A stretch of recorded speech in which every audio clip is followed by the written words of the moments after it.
You are fooled, Chat. You thought gay disco music, well read, is soon to appear, but he is not here. He has abandoned you. I'm very sorry. Eldest is here.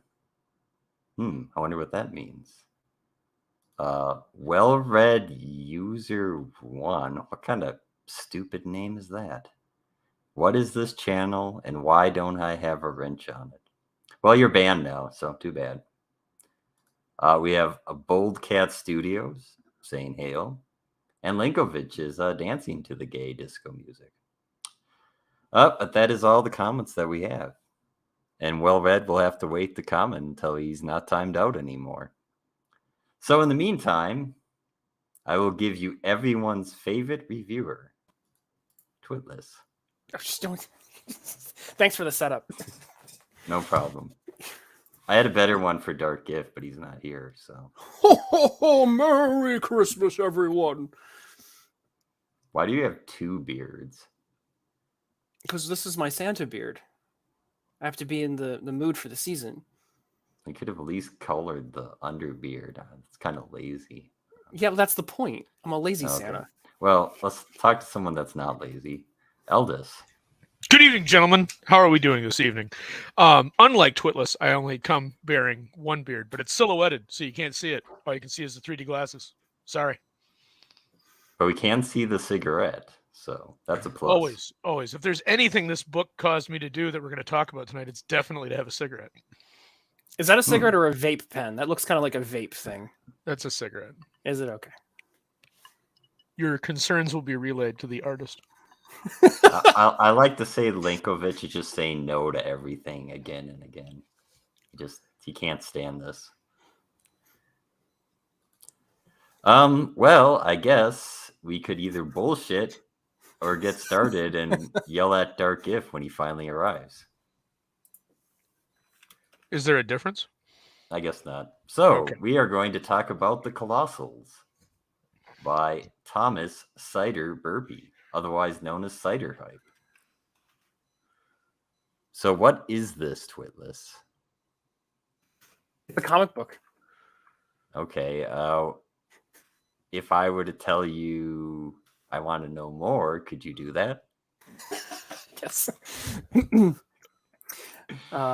So basically, in a world reeling from the ecological disasters, one family stands in the gap.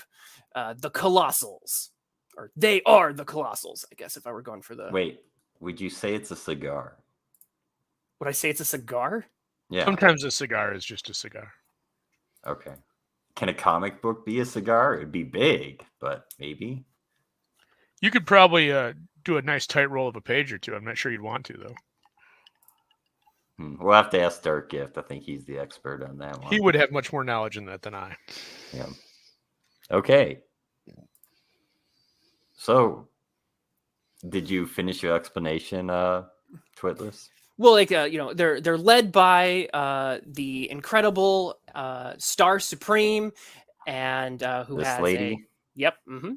And flanked by a family, an interconnected kind of family of eclectic superheroes who have a variety of superpowers and origins, and they have to face a new potentially global threat from one of their members' pasts. Is the setup for this particular book. Okay, I hate to interrupt you, but we have here a man who's in the Guinness Book of World Records for smoking 100 times his weight in weed.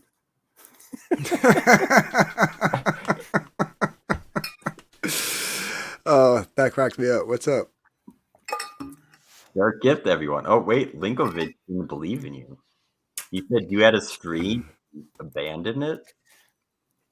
So that's a ghost stream. So what's up is clearly you, because you're high. Actually, I'm getting high as we speak because I just got in from work. So I'm not high yet. Well, that's too bad. Continue, Twitless, explaining what this is. Yeah, so like I said, they're facing a threat from one of their members' pasts, a threat of magical origin, but this book has also got, let's see here, superpowers, monsters, and the teasing of a much greater conflict. The Colossals introduces a brand new superhero team for your enjoyment. And sharks. Yes, and sharks. Mutant monster sharks. Well-read user who's no longer timed out says, nice effect on the title. I don't know what he means, but okay. Oh, he probably means this. The little lightning. Yeah, that is cool. I did like that. Well-read is taking credit for it. Well, what do you think of this book, Aldous? What were your initial thoughts?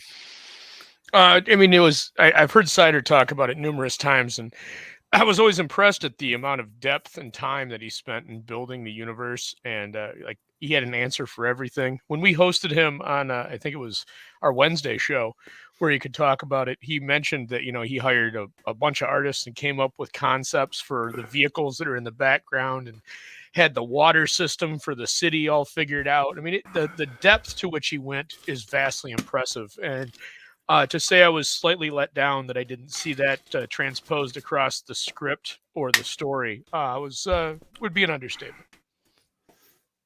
What do you have to say to that, Dark If? Are we just starting off? Like, did I miss anything big or anything? Or we're giving our initial impressions, essentially. You missed Twitless explaining what the comic was. Gotcha. My initial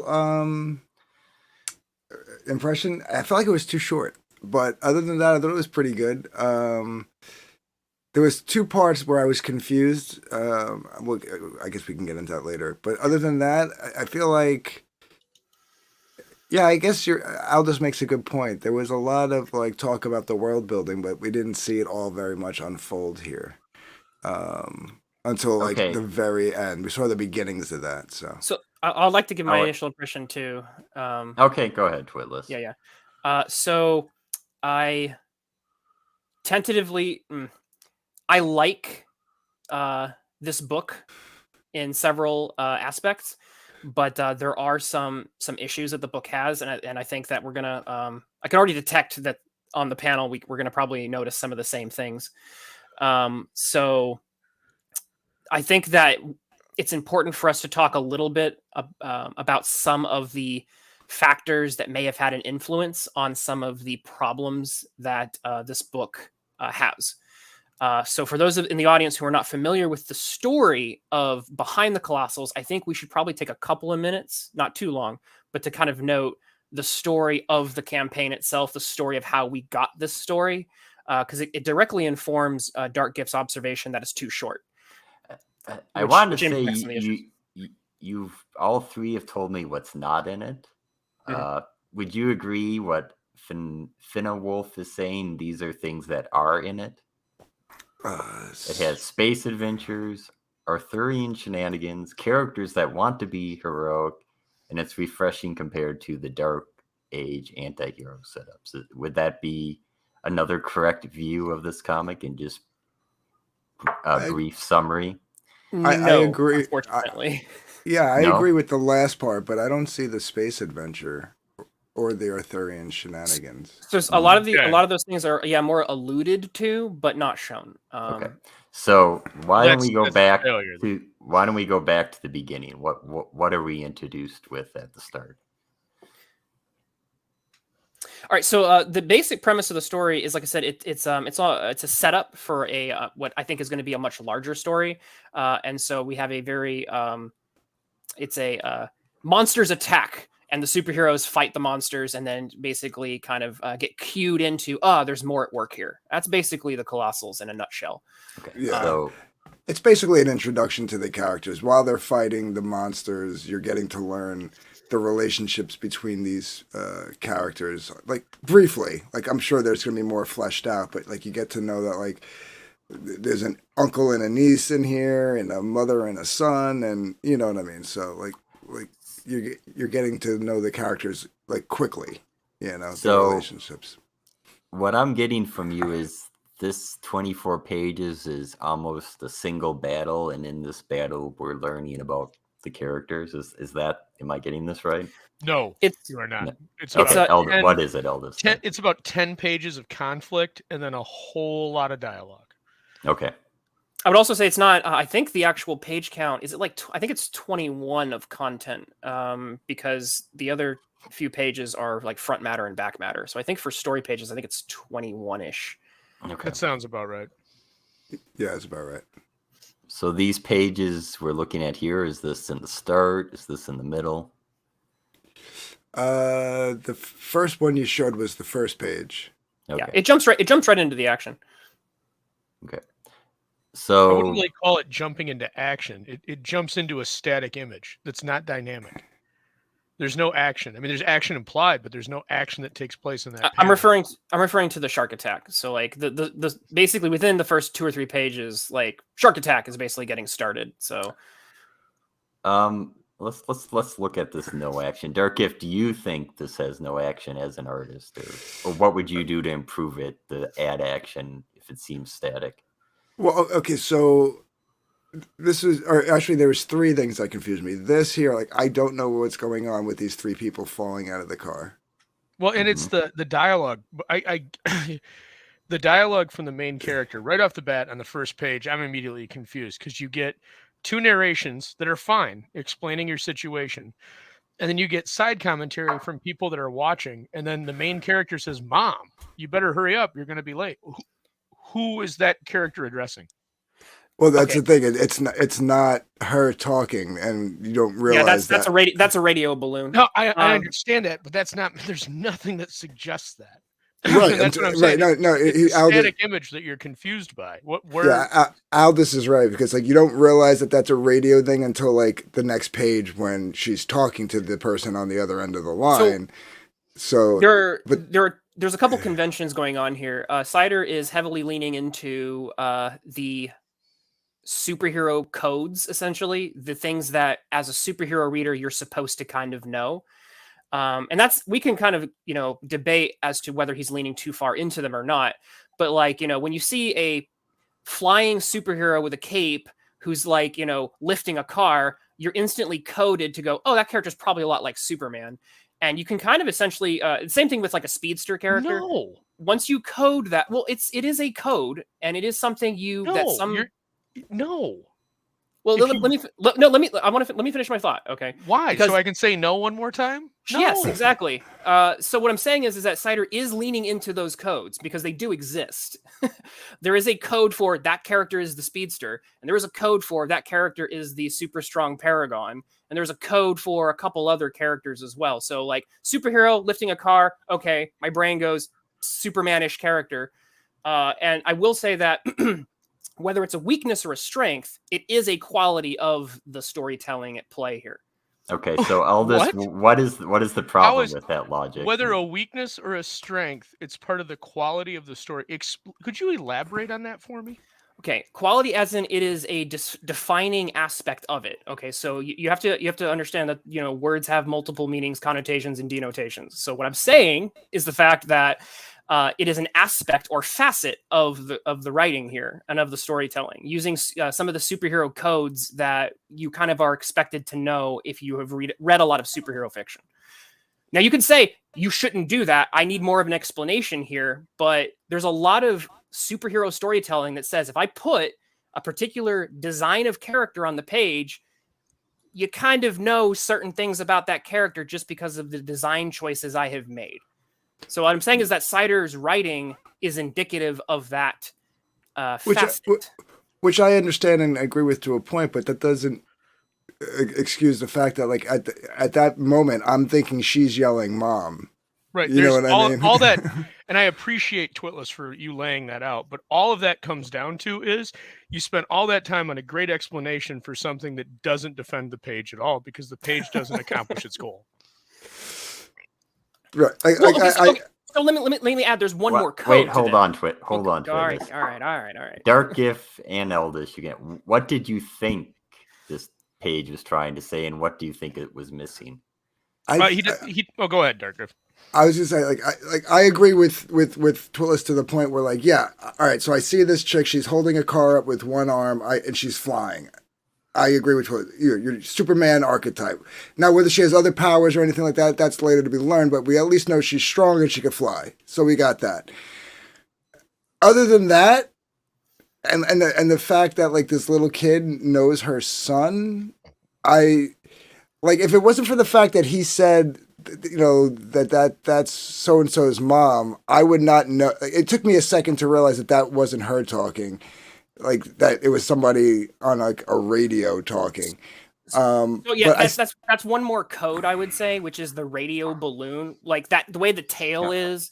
No, that's the code where it's probably I'm less forgiving of that one because you kind of have to be more. If we talk about like comics literacy as a scale, knowing how to look at a balloon at a glance and go, oh, that's obviously a communication balloon that's communicating wirelessly.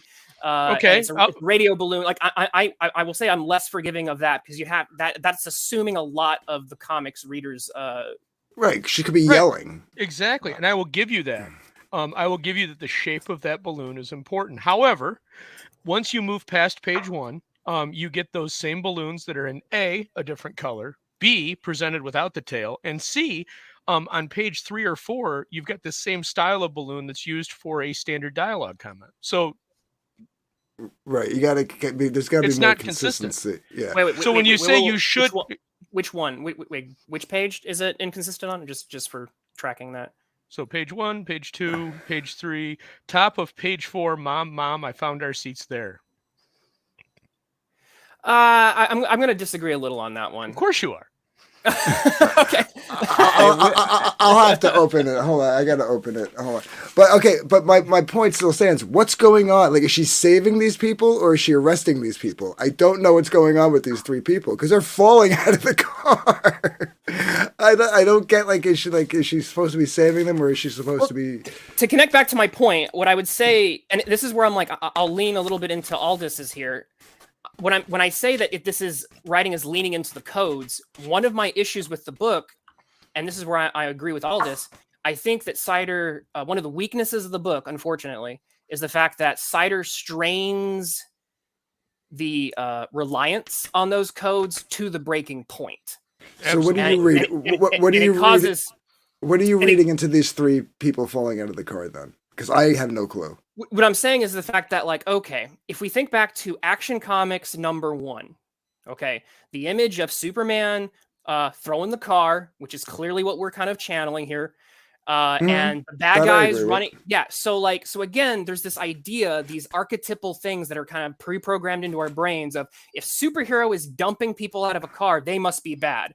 But that is straining that code to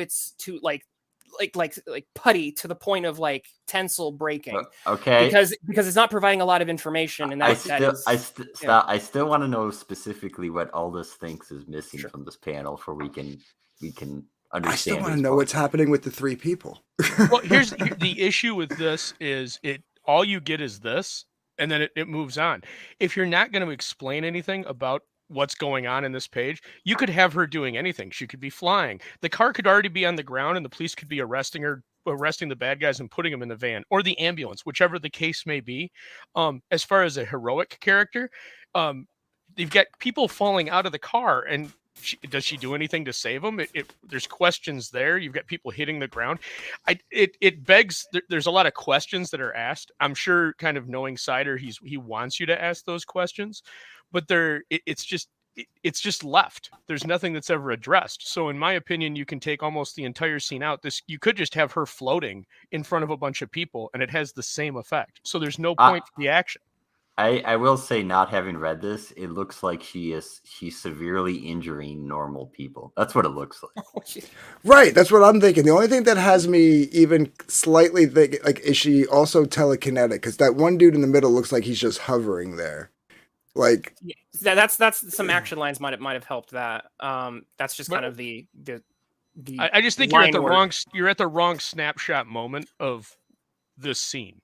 And I get it. It's an allusion to Action Comics #1. And you don't need to do that. I get what you're saying with tropes and utilizing tropes, but this is it's so heavy-handed.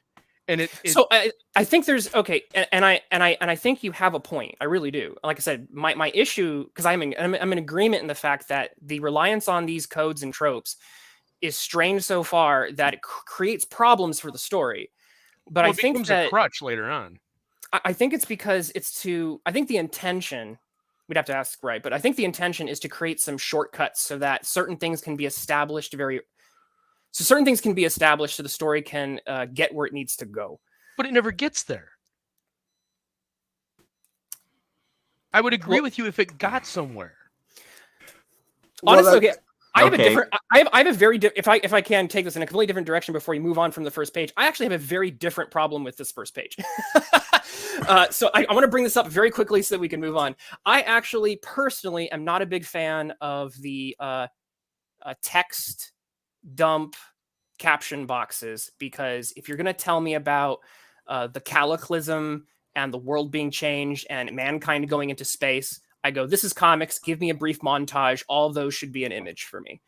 But this issue wants to start off with a very strong splash image, and so those two things are at cross purposes. Right. Can I ask that was the other thing? Nope. Okay, yeah, Alice, I'm sorry again. I was just going to say, I agree with you on all that.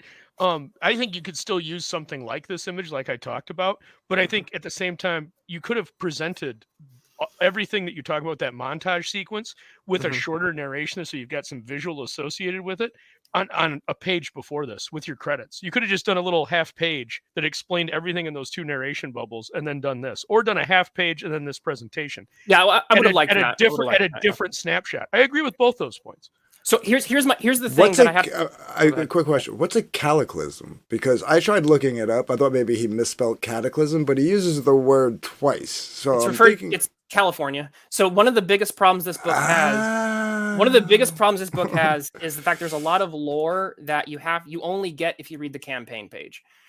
Don't feel bad, DG. I had some of the same issues until I looked at the campaign page and remembered some of the stuff he said when we had him on stream.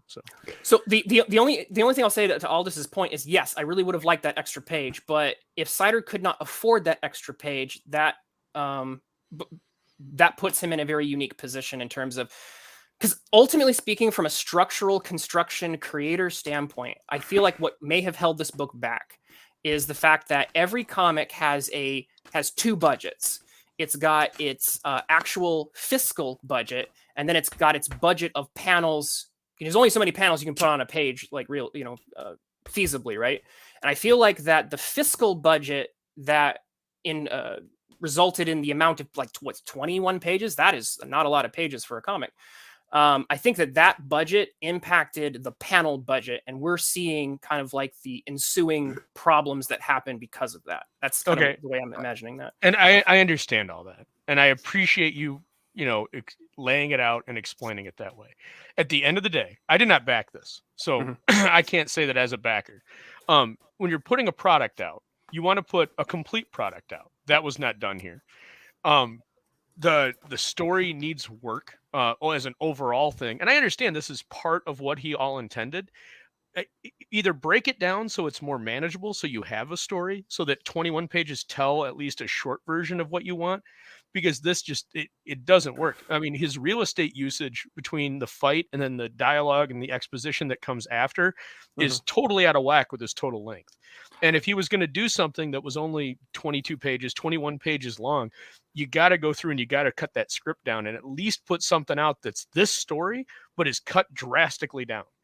The fight sequence, for example, you could cut that down. You don't need as much as the back and forth. If you're only dealing with the 21-page story, this fight sequence was obviously intended for the full book.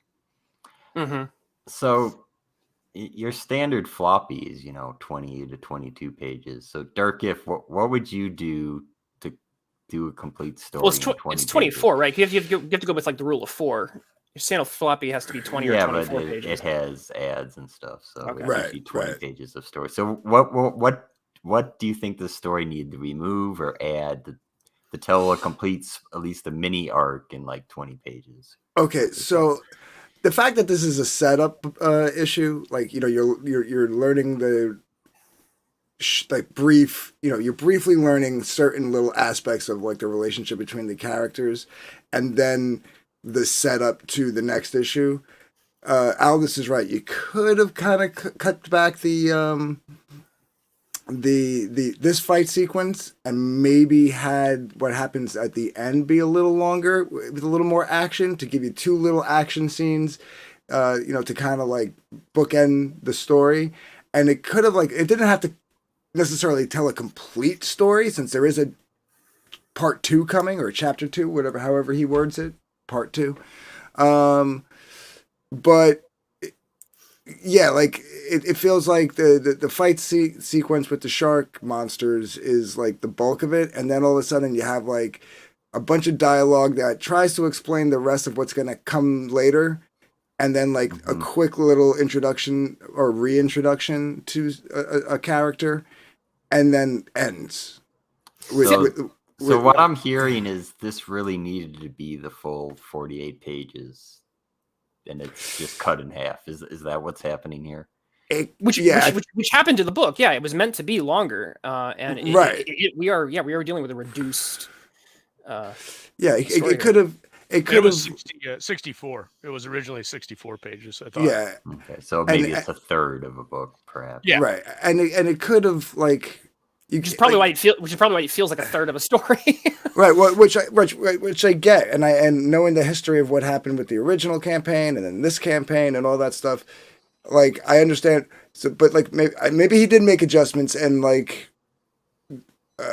I'm assuming he had to have made adjustments to split it up, but maybe there could have been some more adjustments made. Is all I'm saying. Yeah.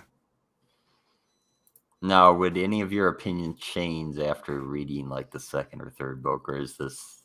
So, like, I think there are some issues that even with more material that still impact here, because there are characters' names that I think this book actually doesn't give you, like the purple girl. I checked it over a few times. Do we actually get her name in this issue? I thought her name was Eliza, but it's actually the other girls. That's the spider chick, yeah. Yeah. So, Cider, if you want to go back to the campaign, or this is the campaign page, scroll down a little bit, because... I'm not Cider, but okay. Oh, sorry, I meant whatever. Thanksgiving dinner, Hassan Pfeffer.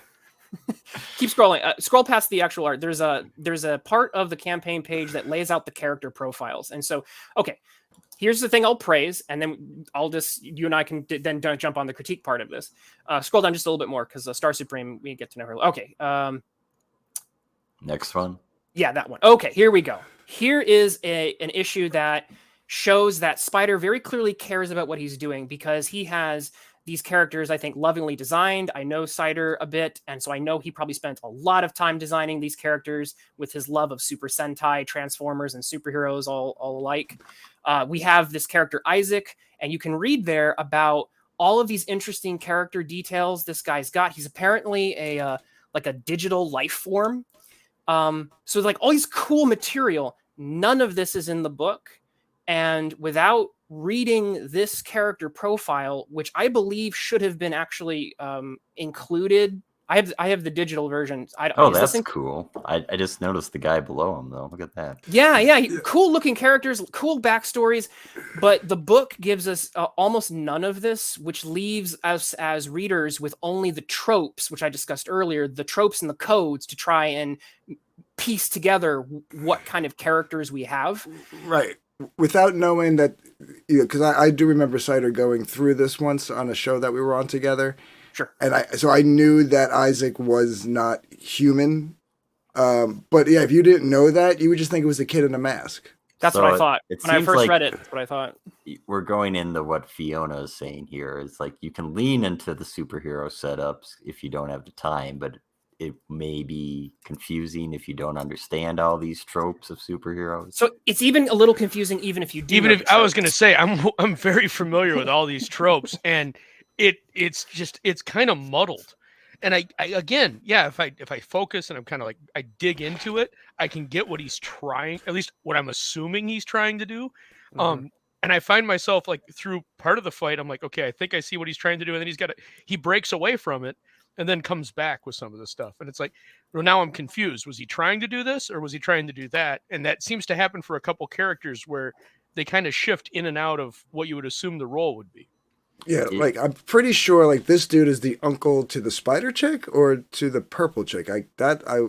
So they're I think they're also kind of like treating each other like family. So there may be a sort of like, I call you uncle because you're like, we're all treating each other like family. And since you're Yeah, not, I'm not gonna how call I you took it. dad. I'm gonna call you uncle. So I think some of that might be. But again, part of that goes to Aldis's point, which is if we're guessing, that does lead to, that's a weakness on the writing side. It points to I don't have this, so I have to guess. Is this a problem of a writer trying to convert something into a comic book? Is that what this feels like? Like No, if you were no. writing a novel, you have all these details that you could fit in, but in a No, I comic think book- this was supposed to be I mean, unless Cider has said otherwise, I'm pretty sure like it feels like this was supposed to be and meant to be a comic.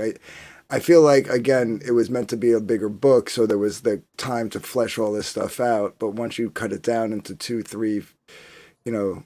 3 parts, there's things getting lost in translation. So I want to talk about structurally, and I would like to compare or think about some of the other team books that we've read on this show, Okay. like You Arc Athena. You or, can get to that point, but I want you to address Matt C's point after, Oh, okay. since you're a superhero guy. So Yeah.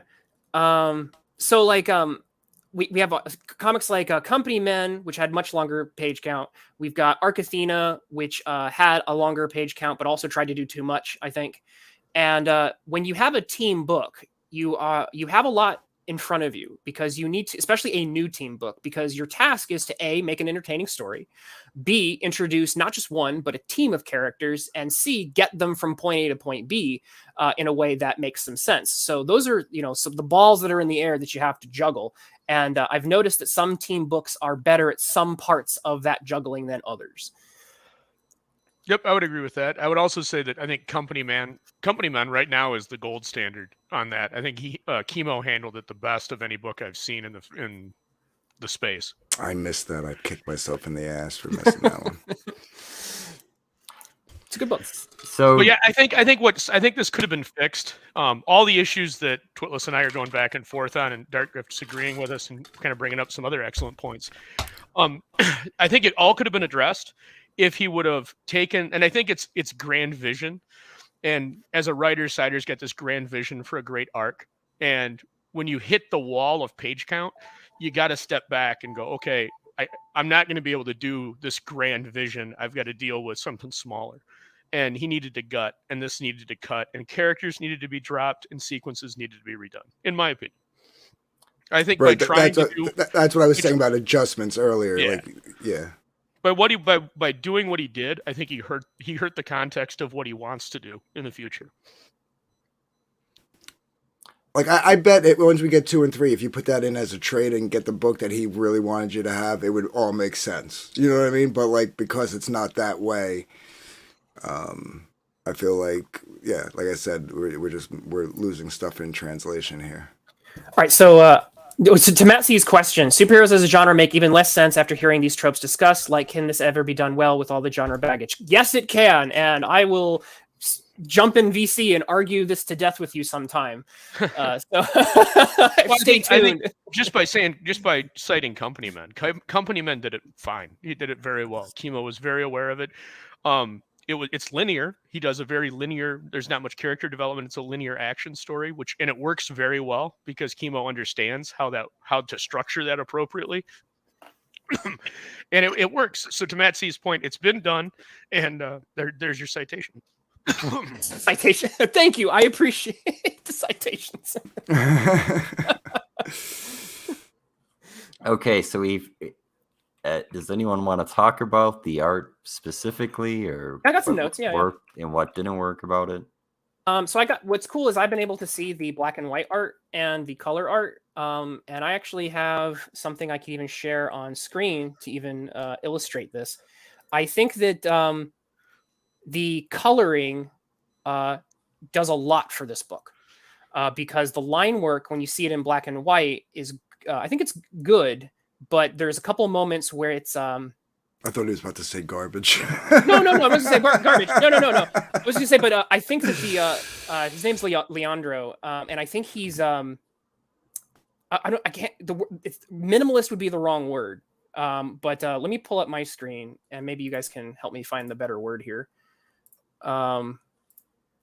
Fill the air, dark gift. Oh wait, no, he got it up. There it is. Okay. So let me zoom in a bit. In the black and white version, you can see how the character's head, we can even see it. Let me zoom in even more, make that really visible. But the character's like head is actually kind of like sketchily drawn behind the hair. You can see this little outline right here. So it's a little rough in some spots. But when it gets to the colored version, obviously, I think that kind of, gets addressed. But there's another panel. Let's see if I can find it over here. No, that's my Spider-Man example. Where is it? That looked like Spider-Man, yes. No, that's another. Look at Twitless with all his freaking notes. Jesus.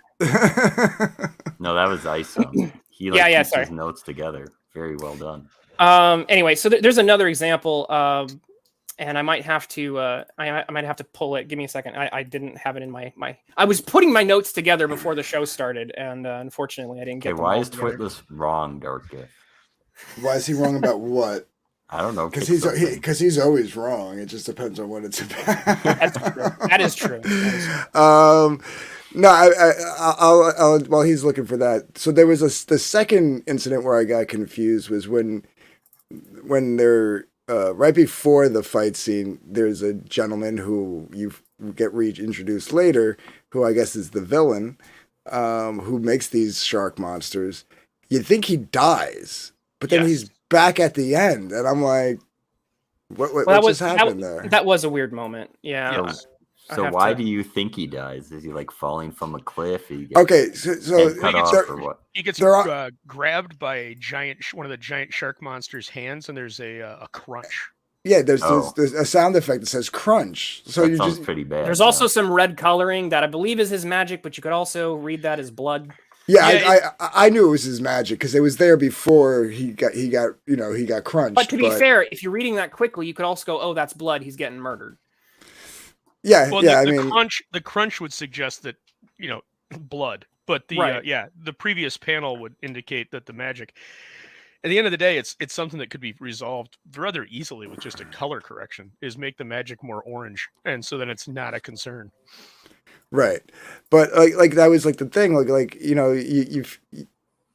This guy's there to sabotage the Olympics. Basically, is what's going on, and. You figure like maybe he was like a suicide bomber, like you know what I mean, like whatever, like he knew like the risks, and he goes in and he gets killed doing his mission, but then he's back at the end. And I'm like, okay, I found my image. Sorry. Okay. Oh, right, I see it. So when I was talking about the line art being a bit like I don't know, rough or almost minimalist. Like there was not a lot of weight to some of the lines, and so I really felt like the coloring really brought it to life. This is definitely a better book colored, and so I think that when it comes to teasing out the nuances of the art, I think that the coloring is like the line work does what it needs to do, and it was pleasant, but at times definitely serviceable.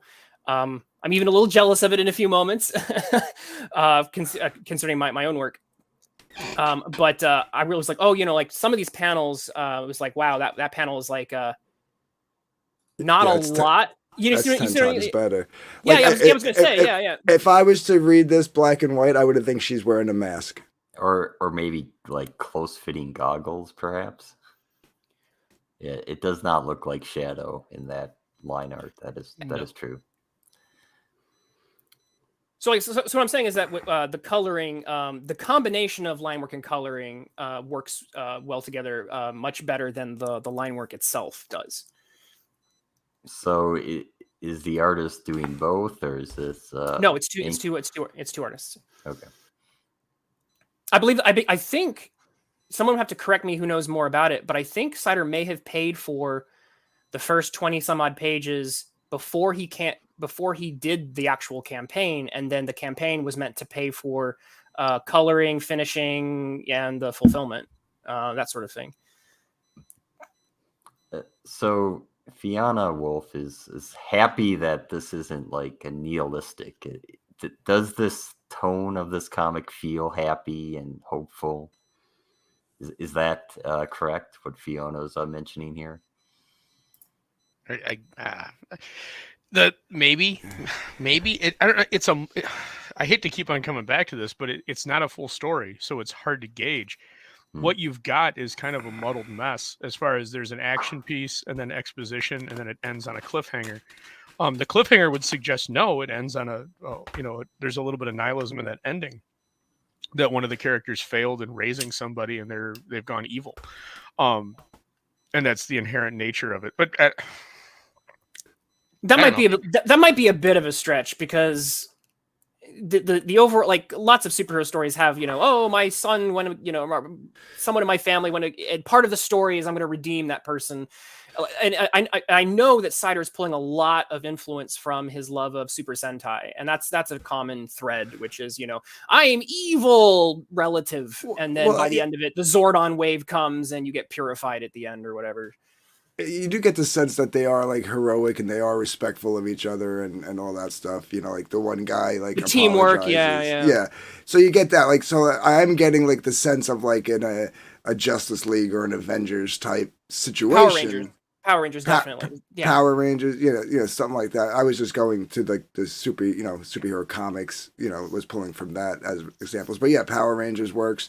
Hell, you could even say like Teenage Mutant Ninja Turtles. You know what I mean? Transformers, like all those things are heavy influences going on. Yeah. So, but like, again, it's too soon to tell, because the next issue we might learn, like, we might delve into one of the characters'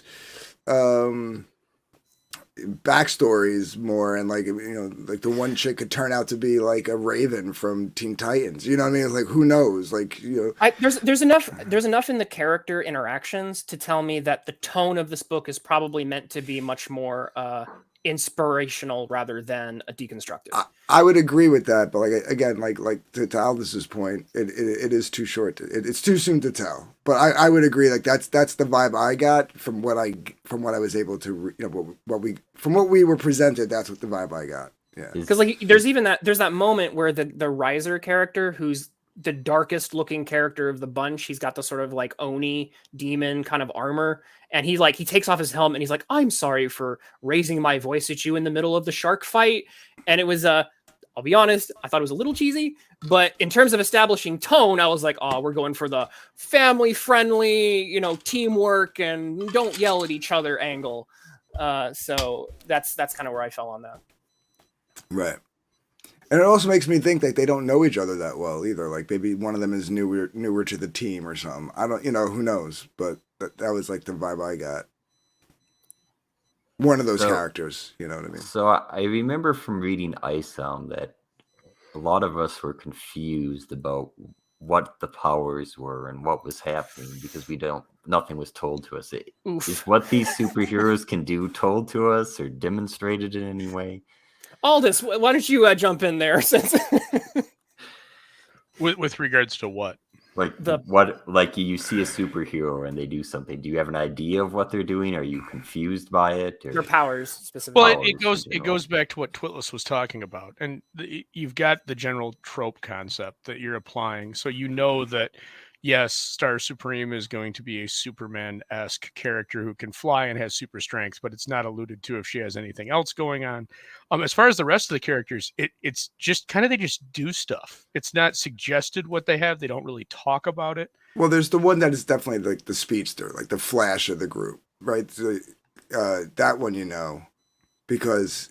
like she tells him to slow down because, and there's the girl who does magic. You're like, oh, she's a magician. Right. Those three, I think, stand out the most. The others, I mean, I would say that the one guy that Willis brought up, maybe he's like supposed to be like the cross between like the Batman and like the... He was rough. Kind of a red tornado was kind of how I took it with where he does the hyper cannon move or whatever. Yeah, he was the hardest to interpret because he had armor and he did this little like this move that looked like something from Gurren Lagann with the drill that pierces the heavens thing.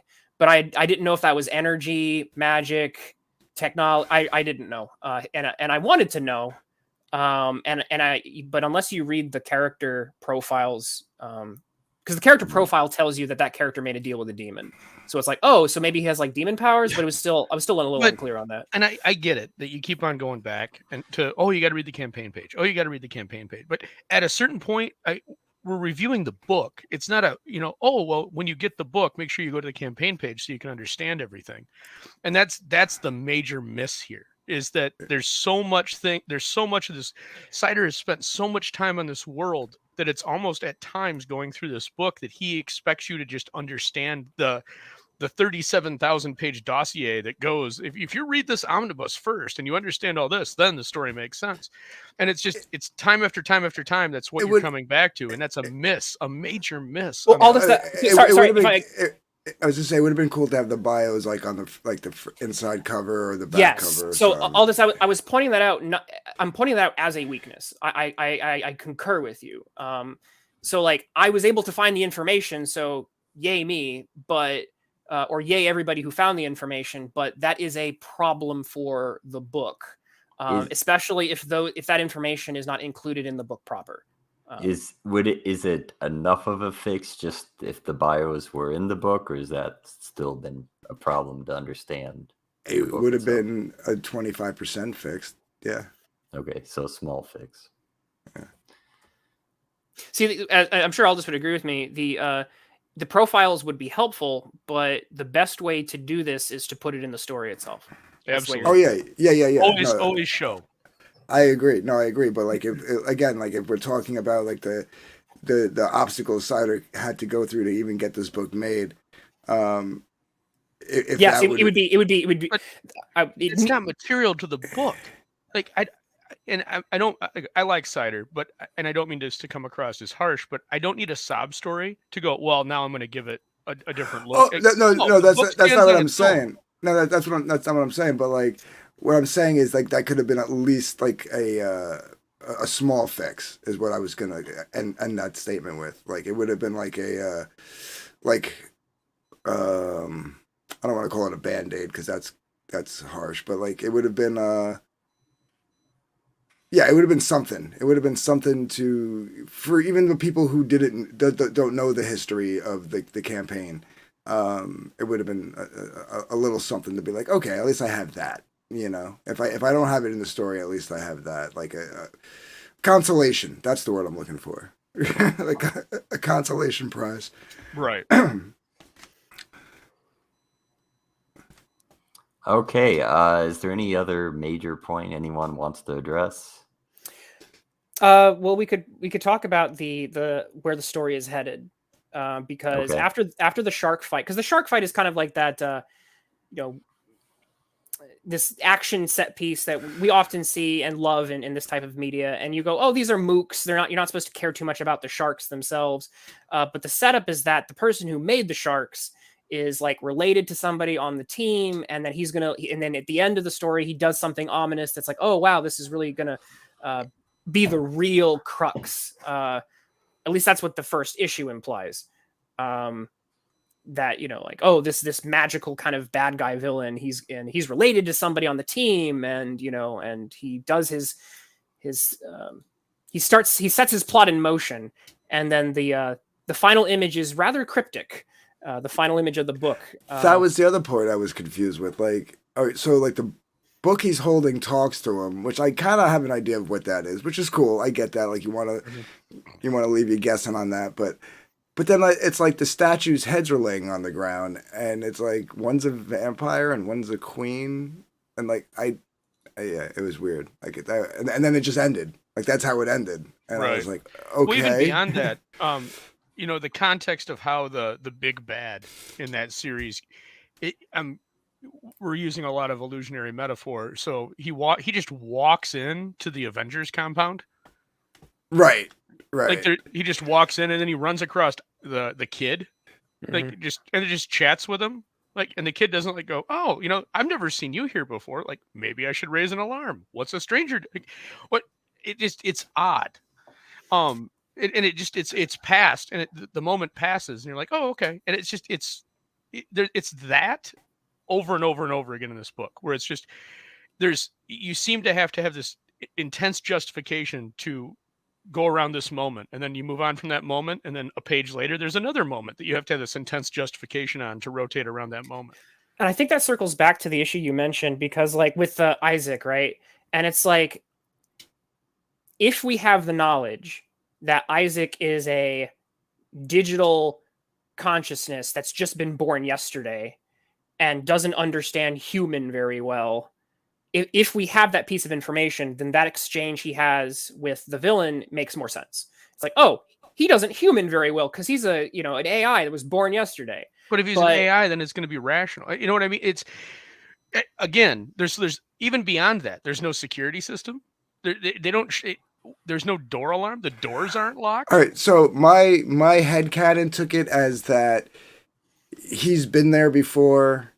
He knows you know what I mean? Like, which again points to the problem of, if you have to headcanon it, there's a weakness. Right.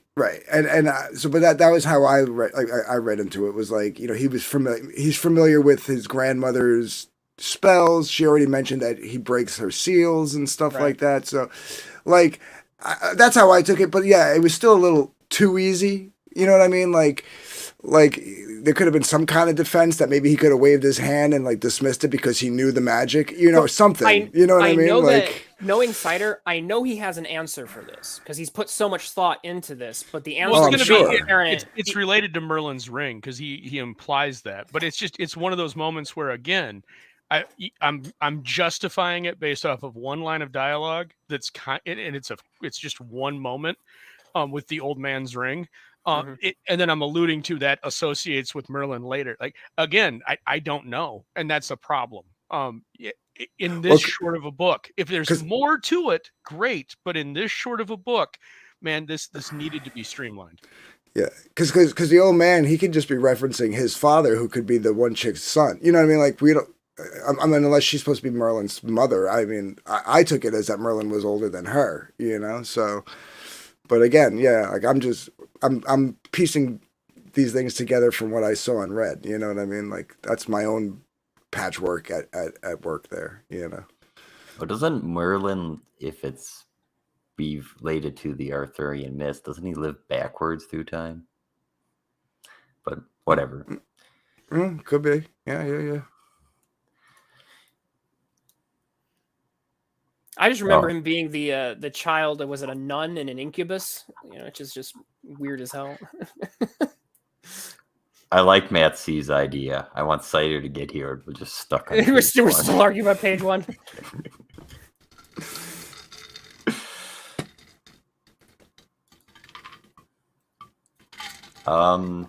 Anything else, or do we everyone want to go and give their final thoughts and review score if you do those things? I'd like to try something a little different in terms of, like, I'd like to poll the panel, now that we've kind of hashed a few things out. What is the strongest point of the Colossals, and then what is the weakest point? If you have to boil it down to like one thing, this is the strongest part. This is the part either that was technically the strongest, so I have to respect it, or the part that I liked the most for whatever reason. And then obviously on the flip side, what is the weakest part, either from a structural or maybe you just didn't catch your fancy? I would say the strongest part is the art. But the weakest point, I think we've already talked about that, is like the fact that this book had to be cut in 3, or, it has to be 3, right? If it was 60 something pages and we're at 20 something pages, if the book had to be cut in 3, adjustments could have been fine tuned a little bit better, so. Yeah, I'm going to say the Cider's, the lore, the world that he's built here, it doesn't come through nearly to the degree if you talk to him or listen to him talk about it. But it's there. Things that I've heard him talk about, I can recognize in this. It's just the only reason I know about him is because I've heard him talk about them, or I've talked with him about them. They're not like readily on display in the book, but that's definitely a strength, is that everything has a meaning. The weakest part is the story. It just doesn't work for the page count limit, and it's there's too many moments like the shark crunching the guy, and then later some of the stuff that happens in the house. That's just, you need more depth of understanding on these characters, and it's just too much for 22 pages for what he's trying to do. Yeah, I pretty much have to echo a lot of that. I think the strongest part is the world that's being built here. I'll add a little to that, and I'll say that as a strength as well, the emotional tone that I got from this book, and I'm not sure if that's just the book itself or the book plus my conversations with Cider, but like the soul of the book, the spirit of it, I guess that it's going for, this like team of superheroes that are also a family. That did definitely come through. The fact that this is not just a superhero team, this is a superhero family. I think that is the strongest part here. There's a lot. The family idea is a really good one, and it's one that we need to see more of, even if it's a family that has dysfunction in it, which is fine for storytelling. So I think that's definitely the strongest part. Followed by some of the artwork, which like the shark fight is a visual treat at times. It's just giant sharks and people using superpowers on giant sharks, and so that just tickles my inner child. So like I enjoyed that, even if there were technical moments where I was like, oh, this could be done better, or I'm having a problem with this element. The idea that superpowered people were fighting giant sharks, again, like I said, yay. Yeah, I agree with that. Yeah, I know. There's just that, you're, like I said, your inner child's just like, cool. And I have to echo the same thing, which is the fact that the page budget really hamstrings the book as a consequence. And there were a lot of moments that I was left wanting more, and that's a good thing. And it's a kind of a similar problem that we have with Isom, which was, hey, I want to know more about this, either whether it's a moment that happened or a character relationship, or just even what the powers are with these people, but I'm not getting it. And that is the biggest weakness with the book, in my view. Dark Gift, your good friend wants to know, is this inspired by an Adam Sandler movie? What? No. Do I really have to answer that seriously? It's friggin' Amit. Yes, he's a fan of the show. Thank you, Amit, for the question. I also need to go on the record and say I enjoyed this more than Isom. Yeah, I do too. That's high praise. Well, middling praise, maybe, depending on how you feel about Isom. Does anyone want to give a review score? I know Dark Gift never does. Yeah, I'd just say this is incomplete. I'd like to see what Cider can do with a full story. If anything, I'm disappointed that he'd release something like this when I know how much this means to him, because it doesn't do his vision any service, and it's going to hurt him when he tries to finish it. Twitless? I already said my ending thought. I enjoyed it more than Isom. Anything else to say, Dark Gift? No. I mean, like, yeah, and again, like reiterating something that Twilla said. I don't know if it's because I've talked with Cider and even heard him talk about the book, that like maybe if I didn't, I wouldn't have enjoyed it as much as I did, because I did enjoy the book, but even with all the criticisms. But that could be because I know more about it than just what's on the page. So I'm excited to see see these little things and stuff that like I could pick out, but like I could only pick them out because I already had knowledge of it. So I will definitely back the next chapter. But I do want to see.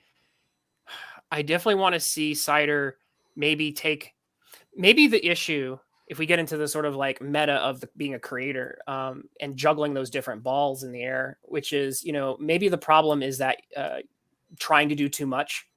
Aldous had mentioned maybe scaling the story back a bit and taking a little more time to get to all those amazing, awesome things, and being like, okay, we need to set some foundational work first with these characters, their relationships, and their powers before we get into. Because one thing that did occur to me is that if Isom is a pilot episode, this feels like I'm episode 4 or 5 into a series I should already know about.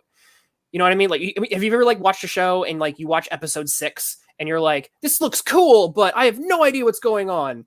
And that's a little of how I felt at times in the Colossals. Whereas with Isom, it was like, this feels like pilot episode number 1. All right. Is that everyone's final thoughts? Yep. All right. Hello, Cider. Ahoy. What's up, Cider? We have a question in you right away from chat from Jack Stafford. Was this designed to be a first chapter of a 3-part story? No. No, there you go. Answering. That was fast.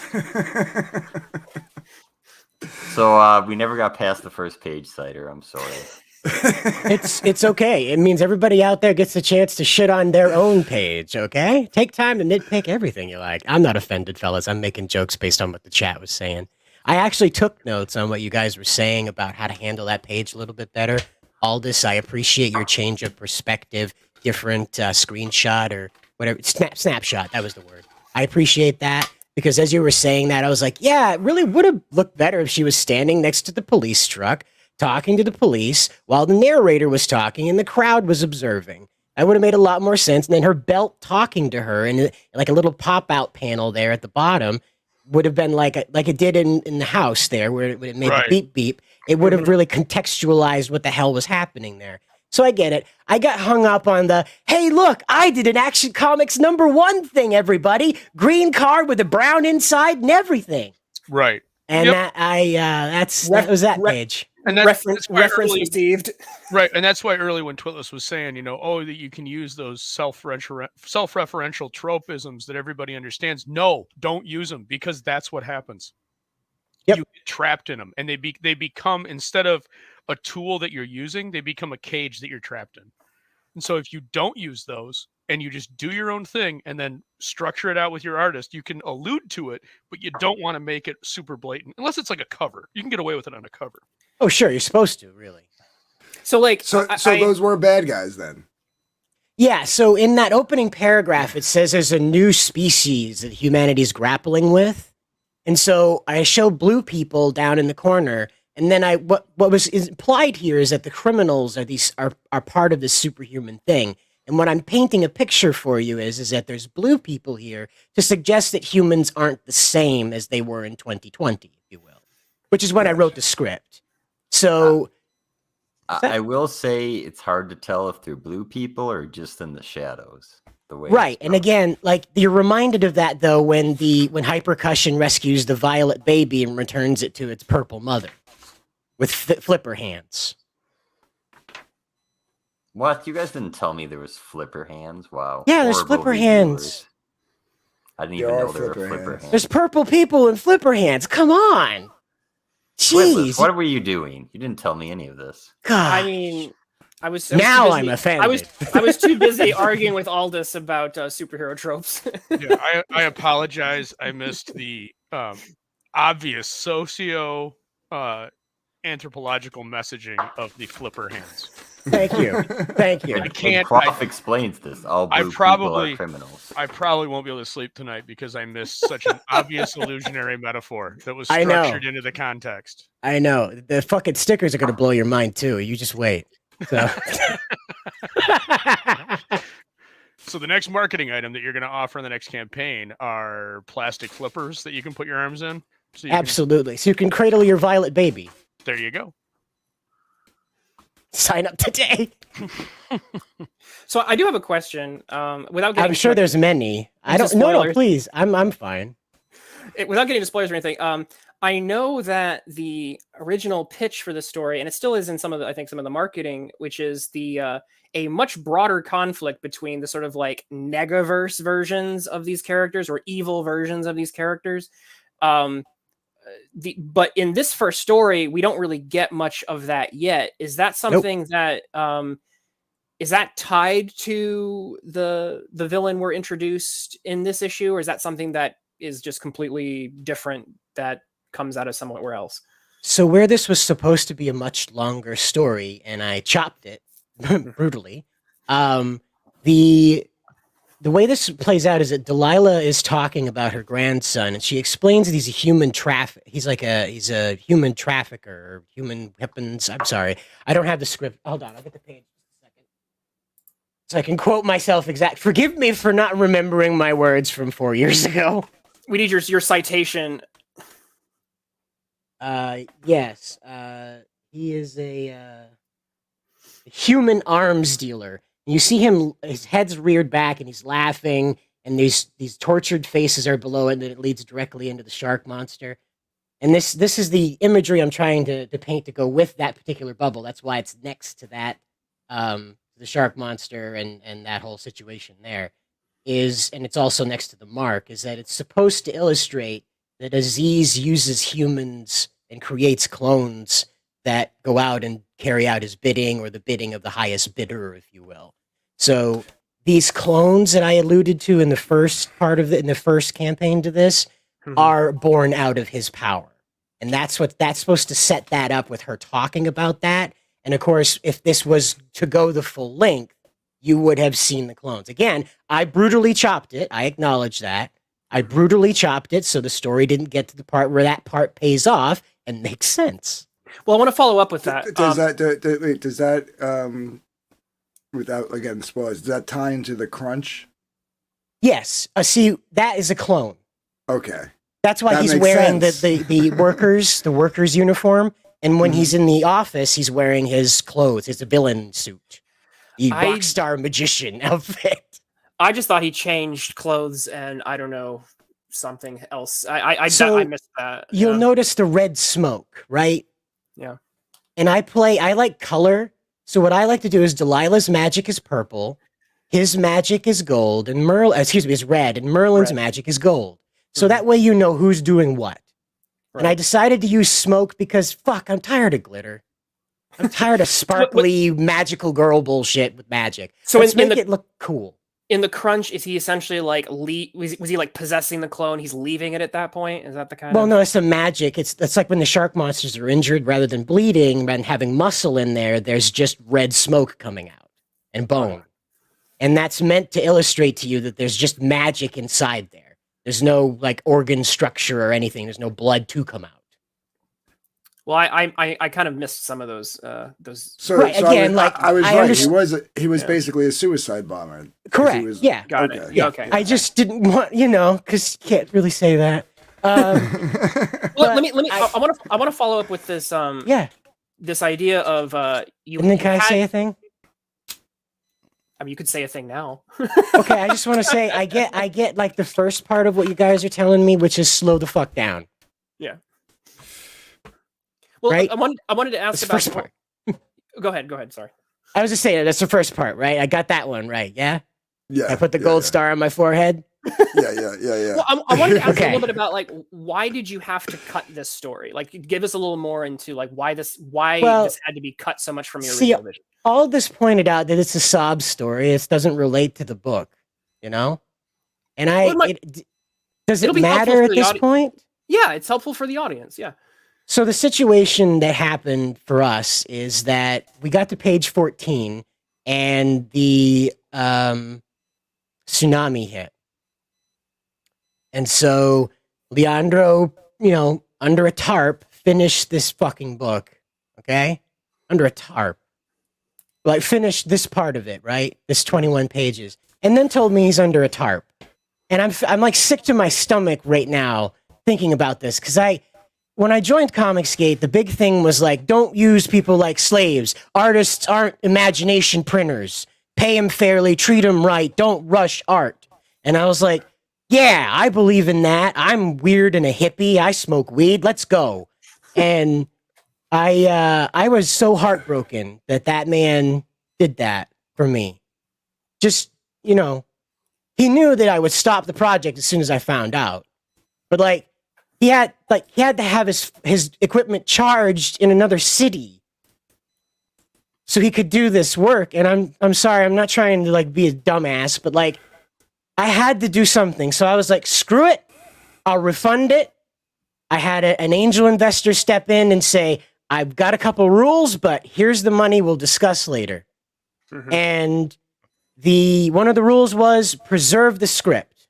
That's outside of what happened with the tsunami, was the reasoning for that. That was another conflict that caused that. But the tsunami was the end of the initial effort. And at that point, I said, I have enough. I want to put this out. I have been trying to do this for 2 years now. So I have brutally cut this because this is all I have right now. So I will move forward with this, take the blows that'll come with it, because I didn't know what you guys would think of it. I went around pursuing what I had done, and that's what I, put out. And that's what I was waiting on today, was like honest, open critiques I could take notes on for number 2. So that way it wouldn't suffer like number 1 did. This was the sacrificial baby that was like, okay, I know you're going to get fucking blown up, but we're going to learn a lot from it. Yeah, I think it kind of has to be hard, especially because this was what we were talking about earlier, 60-something pages originally? 64 is its original script. Yes. Yeah, and there's so much in there that fleshes out everything you have for questions. That was the this is less heartbreaking than a third part, because done. I was like, damn you, tsunami. If you had not fucked that up, dude. It was a typhoon, but everybody calls it a tsunami because it fucking wiped out their whole city. And yeah, had it not been for that, the whole book would have been, probably had bumps and bruises, because as you said, I lean into the tropes, I lean into themes. But these broken plot ends that have so many questions surrounding them that plague the cohesiveness of the story really do blend better when you have the whole thing together to look at. So it's not an excuse, because again, I put out what I put out, but it's just an explanation of why it's disjointed the way that it is. That's very helpful. Like I said, for the audience to, and I know some people know that story, but put it on the record. Mm-hmm. So Cider, why did you want to put out this story? Now, I mean, besides the problems you had, like your general idea, why did you want to put out this story? In its entirety, apart from this particular installment, in the entirety, the initial concept of this, right, the ambition behind it, was to do 3 things at once. And as you know, so the first objective was to introduce to you a brand new superhero team that was familiar enough that you didn't need an origin story to get the vibe, to kind of, understand that that's the guy that's the black sheep, that's the guy that's the funny runaroundy guy, and that's the lady that punches things super hard. Got it. And I leaned into that, as you said, I leaned into that pretty hard. And so the story is supposed to play into self-worth. You see the characters behaving very like high-mindedly and things like that. Now, when confronted with spoilers ahead, they have, I'm just going to block that out, right? Okay, I'm just going to treat that as it's blocked out. You can't look at that, all right? That's considered that redacted. Anyway, so the conflict that ensues through that, spoilers ahead, is because it draws out the heroes explaining who they are, their motivations through conflict. One of my favorite things that I really pulled off of this was, in a manga and anime, you'll have characters in the foreground that are in the midst of a physical conflict while a memory is playing in the background. And I figured out how to make that work panel by panel to treat each end of the argument differently. And I'm really excited to see how it looks. But the whole point, again, is just to question your self-worth and then reaffirm it at the end of the 64 pages. So the whole story is just simply find out who you are. Can you hold that up against yourself, your own scrutiny? Because you're your own worst enemy. It's not just oh, hey, look, these are new superheroes. It's really cool. And then the third objective is to introduce you to the world. Mm-hmm. And that was it. And again, like a lot, but that was it. I hate to interrupt you, but we have a stupid guest, so I'll add him. Oh, it's a rabbit. Yes, it is a rabbit. I decided to run in. How's it going, Cider? Fine. Good. Yeah, I was listening to the review. It sounds like a lot of people had various things to say. It's a diverse set of opinions here. Mm-hmm. Actually, I do want to probe all this because it sounded like he had a lot more structural comments that he wanted to make. So based on like what you described a little bit with your intent, all this, now that you kind of have some context on what Cider was attempting to do, where do you think he was failing in your estimation to actually execute? Well, like I said, I think by keeping the structure of the story at 64 pages and only releasing 22, it doesn't do any favors. So I think I would have streamlined everything so at least get to that build up moment, but take a lot of those hurdles that he's put up for himself out. That would have been a pain in the ass because then he would have had to do more art. At the end of the day, it's what do you do? Does it hurt you more to release a partial book, or does it hurt you more to go, okay, I can't do this right now. I'm going to press pause on everything and I'm not going to release anything. If he's not going to touch the script, I think having this out there and having people see it, I don't think it helps you at all. I think there's too many gotchas that are, it's just without having the context. And I was obviously over exaggerating, but there's so much lore that you've built that unless you have a good grasp of understanding it, this just doesn't work. And you got to figure out how to get that in there, or maybe make your characters less complex at this point where you don't need to have that massive backstory and their powers and their structures and all the interrelationships to make that make sense. I want to propose something real fast. And Aldous, you tell me how much this would help solve this problem in your mind. What if you got in the next couple of installments little 4-page additional stories, something short, right, that basically started fleshing out those pieces? Because sometimes, like, the artwork for issue 2 and 3 is already done, so it's hard to like make those corrections now. So sometimes it's easier to add than it is to subtract. So how effective would something like that do in terms of like, here's 4 pages on this character that fleshes out a bunch of those missing details, and we're going to put that in maybe the beginning of the story that you can read before we jump into it, or at the end of the story to reflect back on it.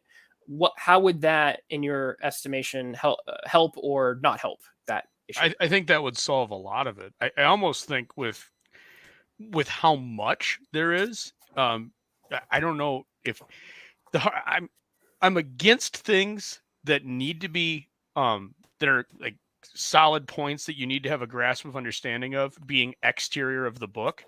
But in this case, I almost think like if you're going to have, let's say you continue the story in the next 22-page installments handles like 3 characters. You got the big bad, and then let's say it's I don't know, Delilah and Sola, right? Let's say those are the next 2 characters. Maybe you put 3 trading cards in that has a picture of them on the front and then a big explanation on the back on everything that you need to know for that issue. You know what I mean? Something, but whether it's 4 pages in the beginning or 4 pages at the end, or a glossary or an introduction in the beginning of here, featured in this issue are, and then boom, boom, boom, these 3 characters, and explain their powers so that when I'm reading the issue and those 3 characters are featured, I know who they are. And I know this grand backstory that Cider's invested in. The other option is just change the story so you don't need the encyclopedic background. Well, can I ask a question real quick? Sure. Because how much of the rest of the story is done? How much of issue 2 and issue 3 is done, if any? Of part 2, just a couple pages so far. I've been focused on the fulfillment here before we dropped it into high gear. And again, I had made adjustments. And again, I've taken notes tonight so I can continue making those adjustments.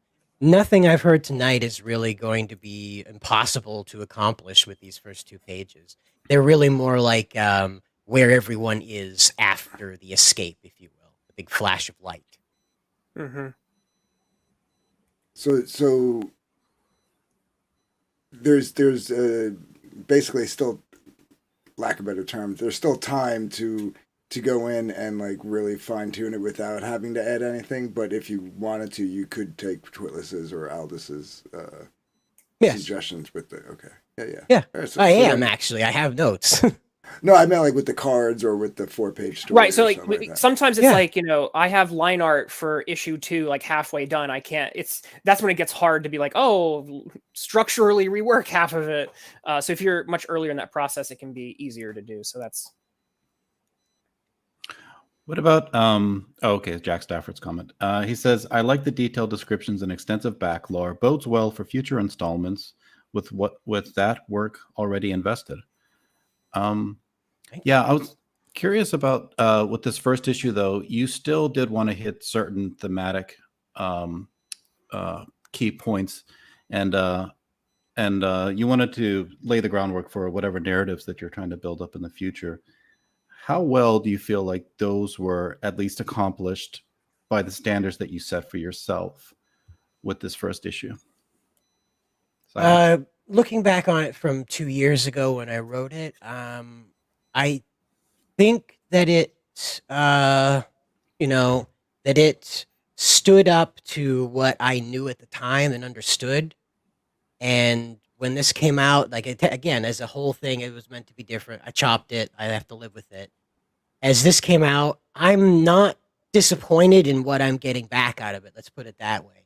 I know all this says is hurts me, but I think with the way that the Colossals are structured, if number 2 takes a hit, if number 2 takes a hit in funding, number 2's performance in like how well it reads, how well the story flows, will make number 3 the conclusion to this arc here.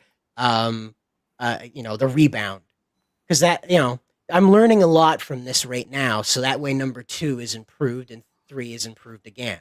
Right. I guess kind of one of my suggestions would be if you've got a property, and this is obviously it's too late for you on this one, but if you have a property that you really love that you're super invested in, don't make it your first book.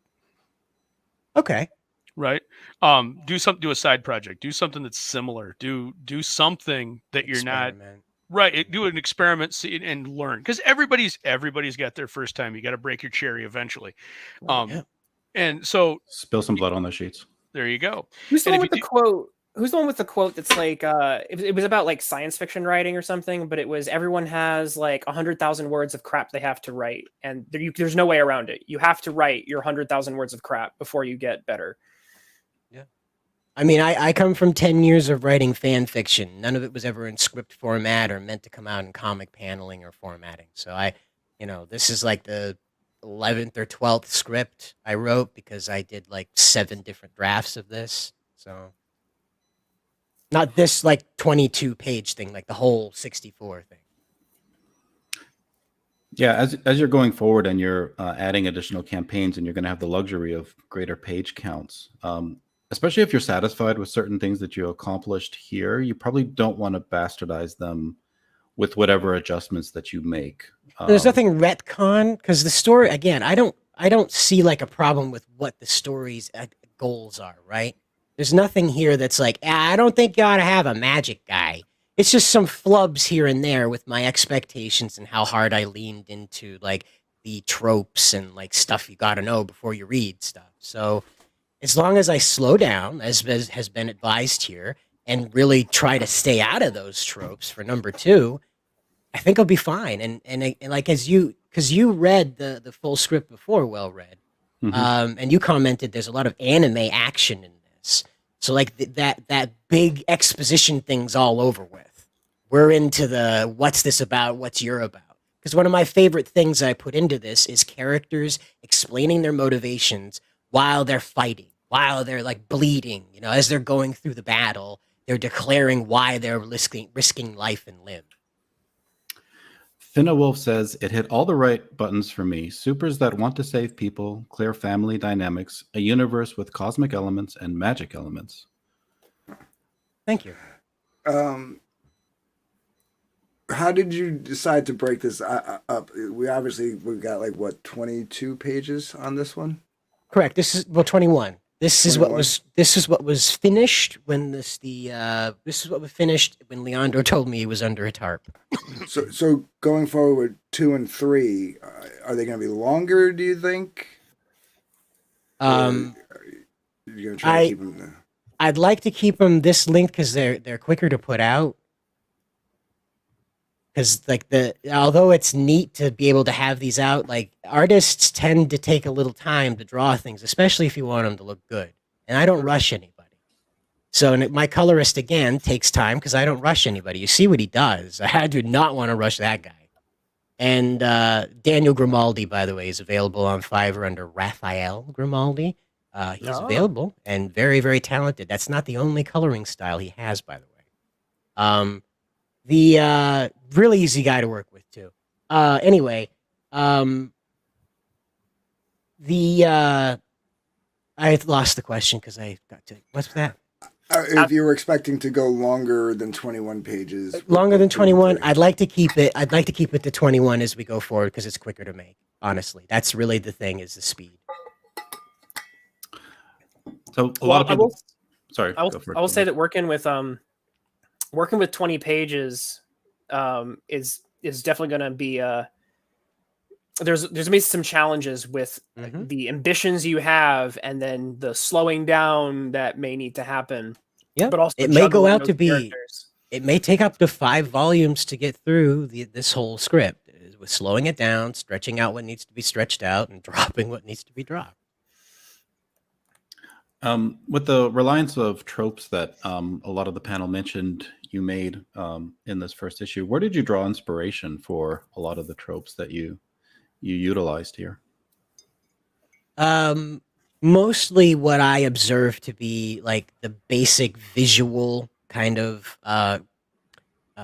what you would expect a superhero to look like, behave like, speak like, the certain ways that different heroes speak and represent themselves.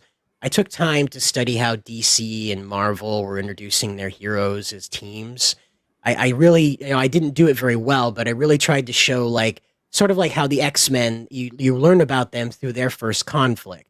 And I didn't necessarily mirror that, but I tried to learn from it in like, okay, rather than just being like, this is this asshole, read a big paragraph about him over here. I tried to like, okay, we're not going to drop name boxes all over the place. We're just going to kind of whisper them to each other. And you got me. I forgot Sola. And you pants down. I forgot Sola.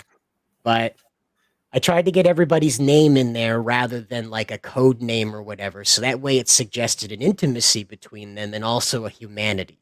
I think sometimes when superheroes are talking to each other and they're using their code names, they feel more godly at that point, like Zeus and Athena talking to each other as opposed to Dick and Dale.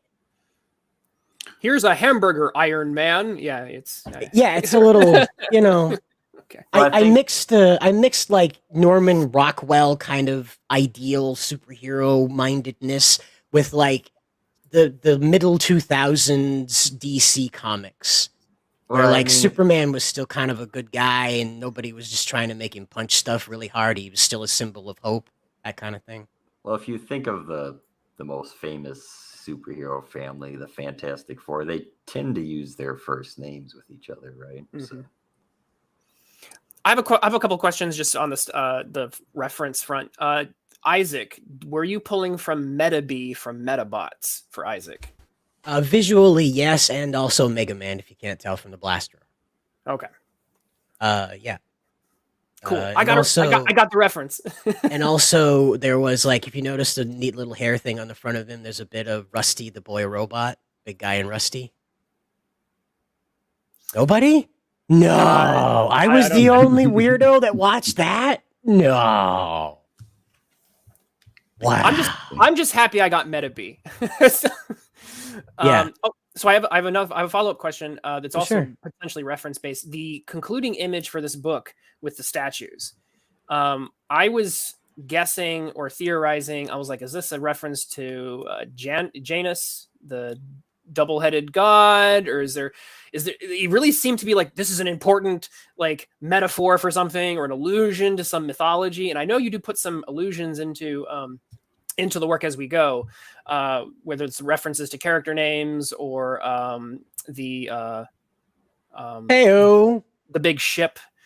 But yeah, so like the statue image at the end, the broken head statue, was that a mythological reference to something? It's meant to just be spooky.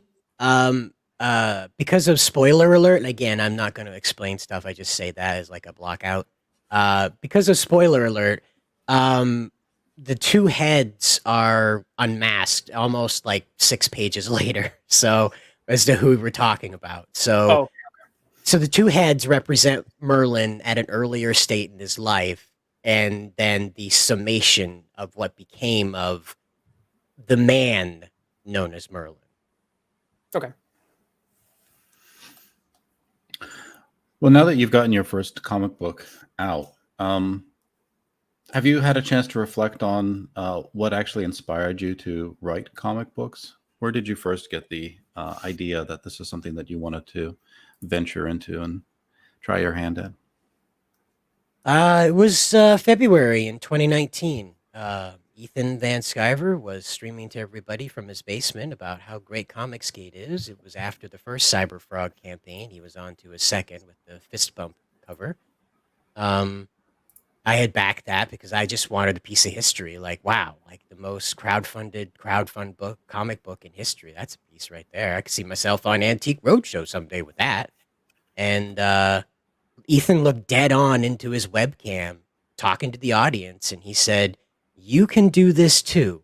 There is nothing stopping any of you from making a comic right now.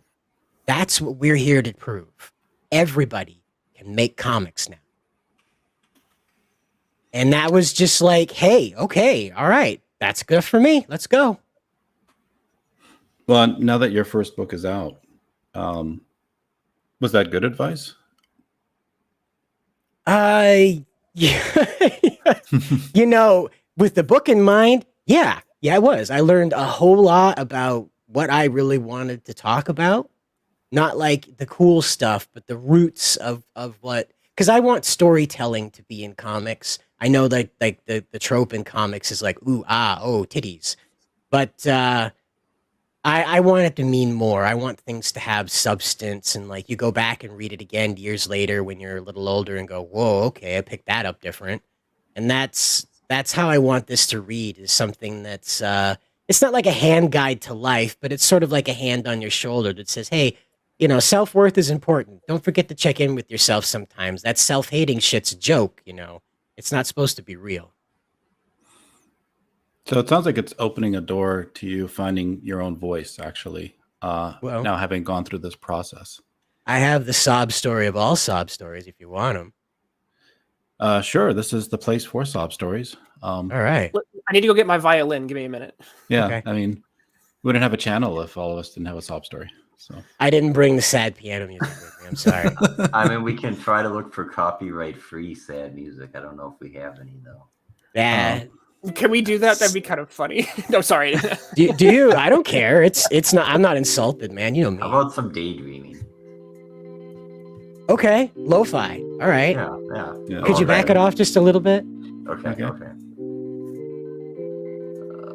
How about there? A little bit more. There we go. There. Okay. So, back in 2016, I had to have my colon removed, and that was supposed to be like this bright, shiny moment of like, hey, everything's going to be better now. You're not going to be on death's door with one foot on a banana peel and some asshole pushing you through, literally. So the whole situation unfolded for me, though, that I woke up at 2:30 in the morning in the hospital, right?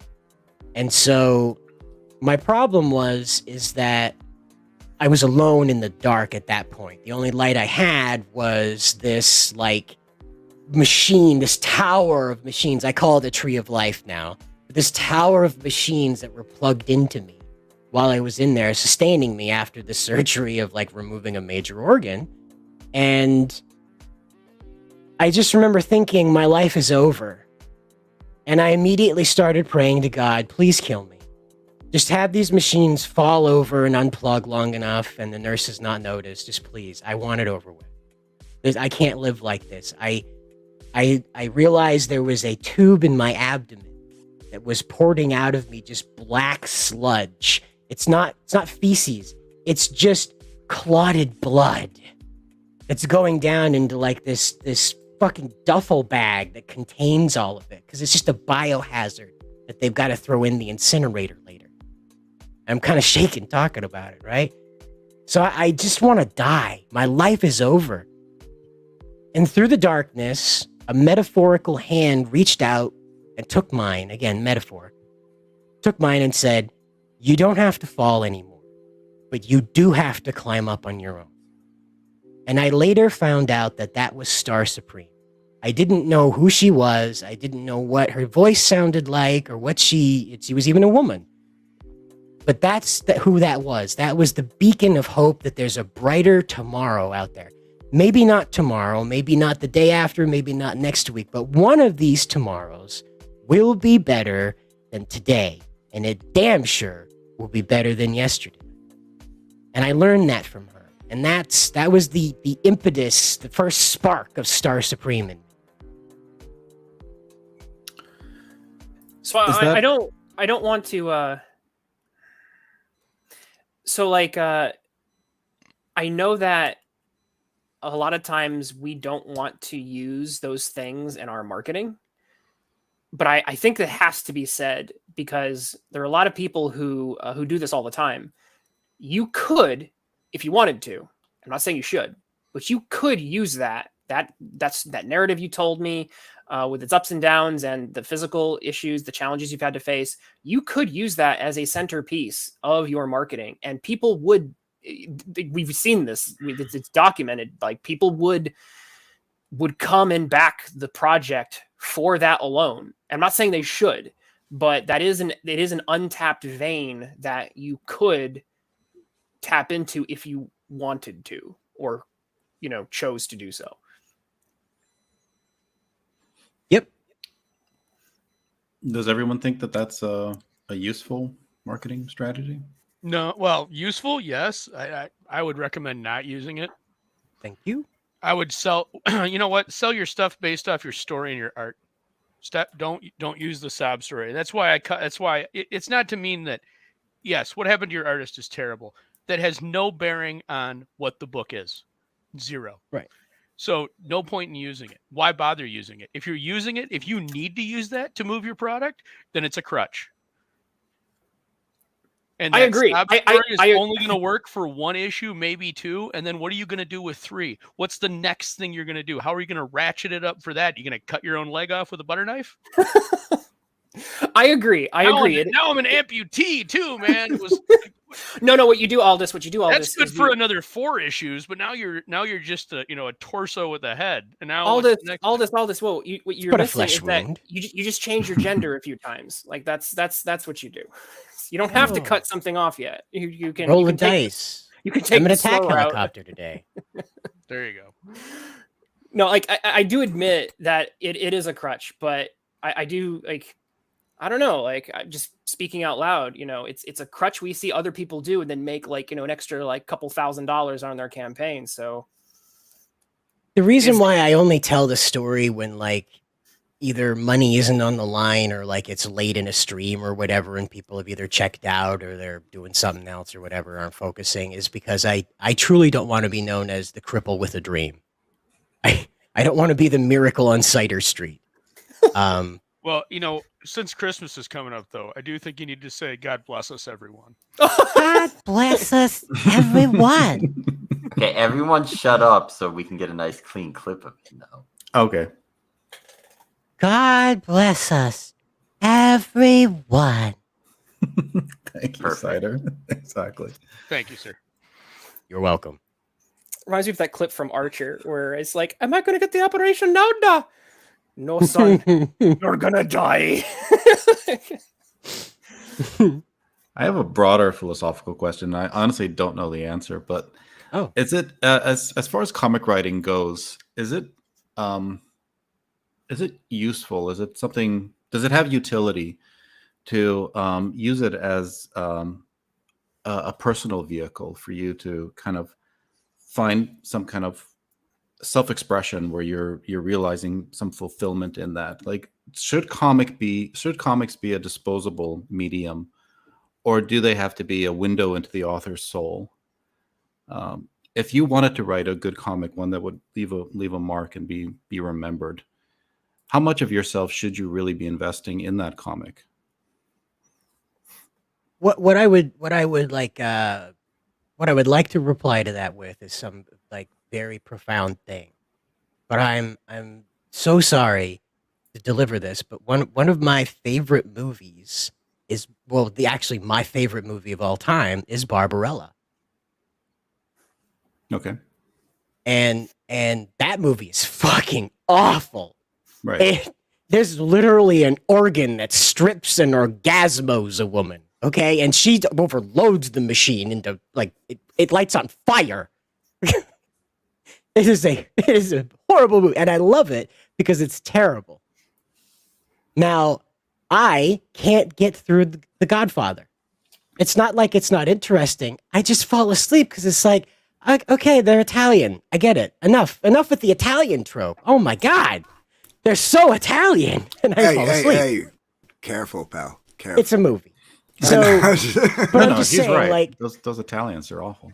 what I'm getting at is that, like, what is your perception? Only the Jersey ones. What is your perception on? All right, like, that's it. Fuck all of you. Whoa, it's like, what is the motherfucker, I didn't say definition of shit. it? Sorry, Cider. Everybody's. Are you going with the putting out Nah, hits it's on us cool. right now? Is that what's going on? Sorry. What were you finish? What you're saying? It's like what is the definition of is? You know, what is the definition of is? The kind of thing is, because art is subjective. Comics is kind of under that trope. Writing is not subjective. There's very easy things to, like, point out that don't work.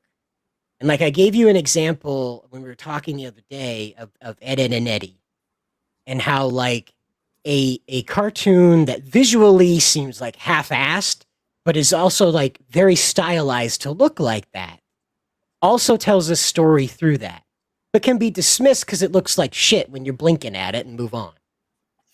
So, again, people point to Akira as, like, the greatest anime thing that ever happened. I don't think so. I personally enjoy Gundam Wing Endless Waltz. I still get choked up when Wing Zero blows up, dude. Sorry. Amen, man. And that, you know, I'm sorry. I'm not that guy. Akira's an anime movie. That's all I got for it. It happened. I'm sorry. I'm not the cultured dweeb people think I am. You don't worship Evangelion? I actually don't. I think it's, like, really cool, but also fucking gross. It's gross. Dude's riding around inside of his giant corpse mom. Blech. If I could answer that well, Red, I don't understand why everything has to be held up. I love pulp. I love the 1930s, 1940s, 1950s pulp scene. And, you know, at the time, people were throwing it away. They'd buy it and they'd throw it in the trash. You get Conan out of that. You get John Carter of Mars out of that. Those are considered great novels today. And they're great novels, but it was in a format that was disposable. Comics are the same way. They can be disposable. They cannot be disposable. It just depends on the person, each individual's customer's opinion. And then in time, maybe they'll be considered great, or maybe they will be considered shit. What does it matter? I don't see how that impacts onto anything. Write because you want to write. Write because you have a story to tell. Create because you want to create. I'll agree with that. Like, there's a bunch of Victorian era classics that we study in school that were exactly that. They were, you know, Dickens was just writing by the word to fill pages. Oh, now you get to bring up Dickens? Yes, I do, because I earned it. With his fake beard. Oh, okay. Yeah, exactly. I'm the ghost of Christmas, whatever. The ghost of beards past. Yeah. I apologize for opening the door to Dickens with the Tiny Tim quote. Okay, it's all your fault. No, but, like, it's just opening the Dickens door. There's a whole bunch of, like, literature that people go, oh, this is like high art. We're going to study it in college, and it was disposable at the time. It was the popular media of the time. Yeah. Yep. Yep. Well, and that should be the goal, I guess, when you're going through a personal journey in comic books, is you probably want to make Barbarella. You don't want to try to achieve Godfather. But more importantly, Okay, what is well, maybe- James Hayes trying to say? World Earth- Diamond violin music? World's Sad smallest music. violin. Oh, Okay. Okay. That might have been when Cider was telling a story, maybe. yes. That's some trope knowledge right there. So, the grandiose nature of creating something, right? It's what you sort of expect out of it. Kind of like do I expect this to become like some collegially investigated thing? No. I'll tell you that I printed a lot of the stunt copies. I made 20 available to the backers, right? I handed out some of them to the kids in the community. And what do you know? They like them. I had an 8-year-old, without me even being around, request it from one of the stores I left it at. And, you know, that was amazing. That was absolutely amazing to hear, like, the store owner tell me, like, no, this 8-year-old came in. He really had a hard time. Like, some of the words were a little too big for him. And, like, his dad had to help him. The two of them were, like, flipping through it and really enjoying the experience of reading it together. And I was like, you know what? For a best attempt at like chopping that thing off and getting it out, damn, that feels good that like a little kid can get into it at least. And you know, I think that's my goal. As I said all along, I know when I'm a success when like a little kid runs up to me and says, "Hey, mister, I want to tell you about my favorite superhero, Star Supreme." Yeah, I mean, sometimes that's all you know. I mean, you know, you got a bunch of grown men up here, you know, nitpicking at comics on a weekly basis, but sometimes we forget that, you know, sometimes it's for the kids too, and I get that, you know. Not Honey and Alice, though. Not Honey Alice, no. I wouldn't know. I still don't have it. Oh, wow. I hear they had to get a new editor. Oh, Merry Christmas! Also, what is a successful Ciderverse catalog look like? When have you met your mark where you have achieved success? I just said when a little kid runs up to me and tells me that Star Right. Supreme's their favorite hero. What is the catalog for that body of work look man. like? I don't have it all scripted, but I have like for Star Lines up. Supreme alone, let's just say Star Supreme alone, I have like 7 48-page stories set up. I don't have them scripted. They're set up, but I have them laid out to plug into the events that go on leading up to them. So it's one of those things. And that's just her, not the other ones that you've heard all about over time. So the Ciderverse catalog is like it's kind of its own comic book shelf. Like it's a shelf, you know?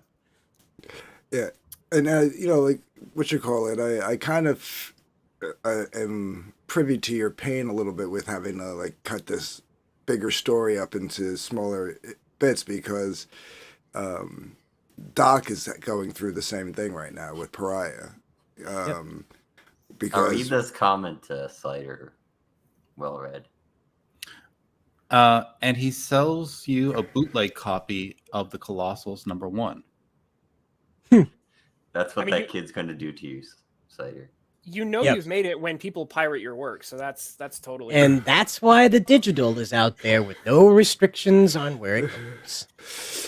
But yeah, because like Pariah was supposed to be like 90-something pages, and then with the economy the way it is, we were like, let's break this down, right? So that kind of helped and kind Just of like your door. didn't. I'm gonna beat the shit out of Moonshine. I swear to God. A darker dark gift tonight. But because you know he wanted the book to be done before launching the campaign, and which is, you know, fine by me, whatever, however you want to handle it. And but now it's like we can actually launch book 1 sooner than next summer. We're probably thinking of doing February, but like it's been the last like 3 months has been like, where do you splice it, right? Like where do you cut the story and make it so that it like ends on a full 1-book story, but then goes, you know, still leads you into like a nice little, whether it be a cliffhanger or at least a lead into the next issue or something like that. So yeah, As so you can see, don't do this.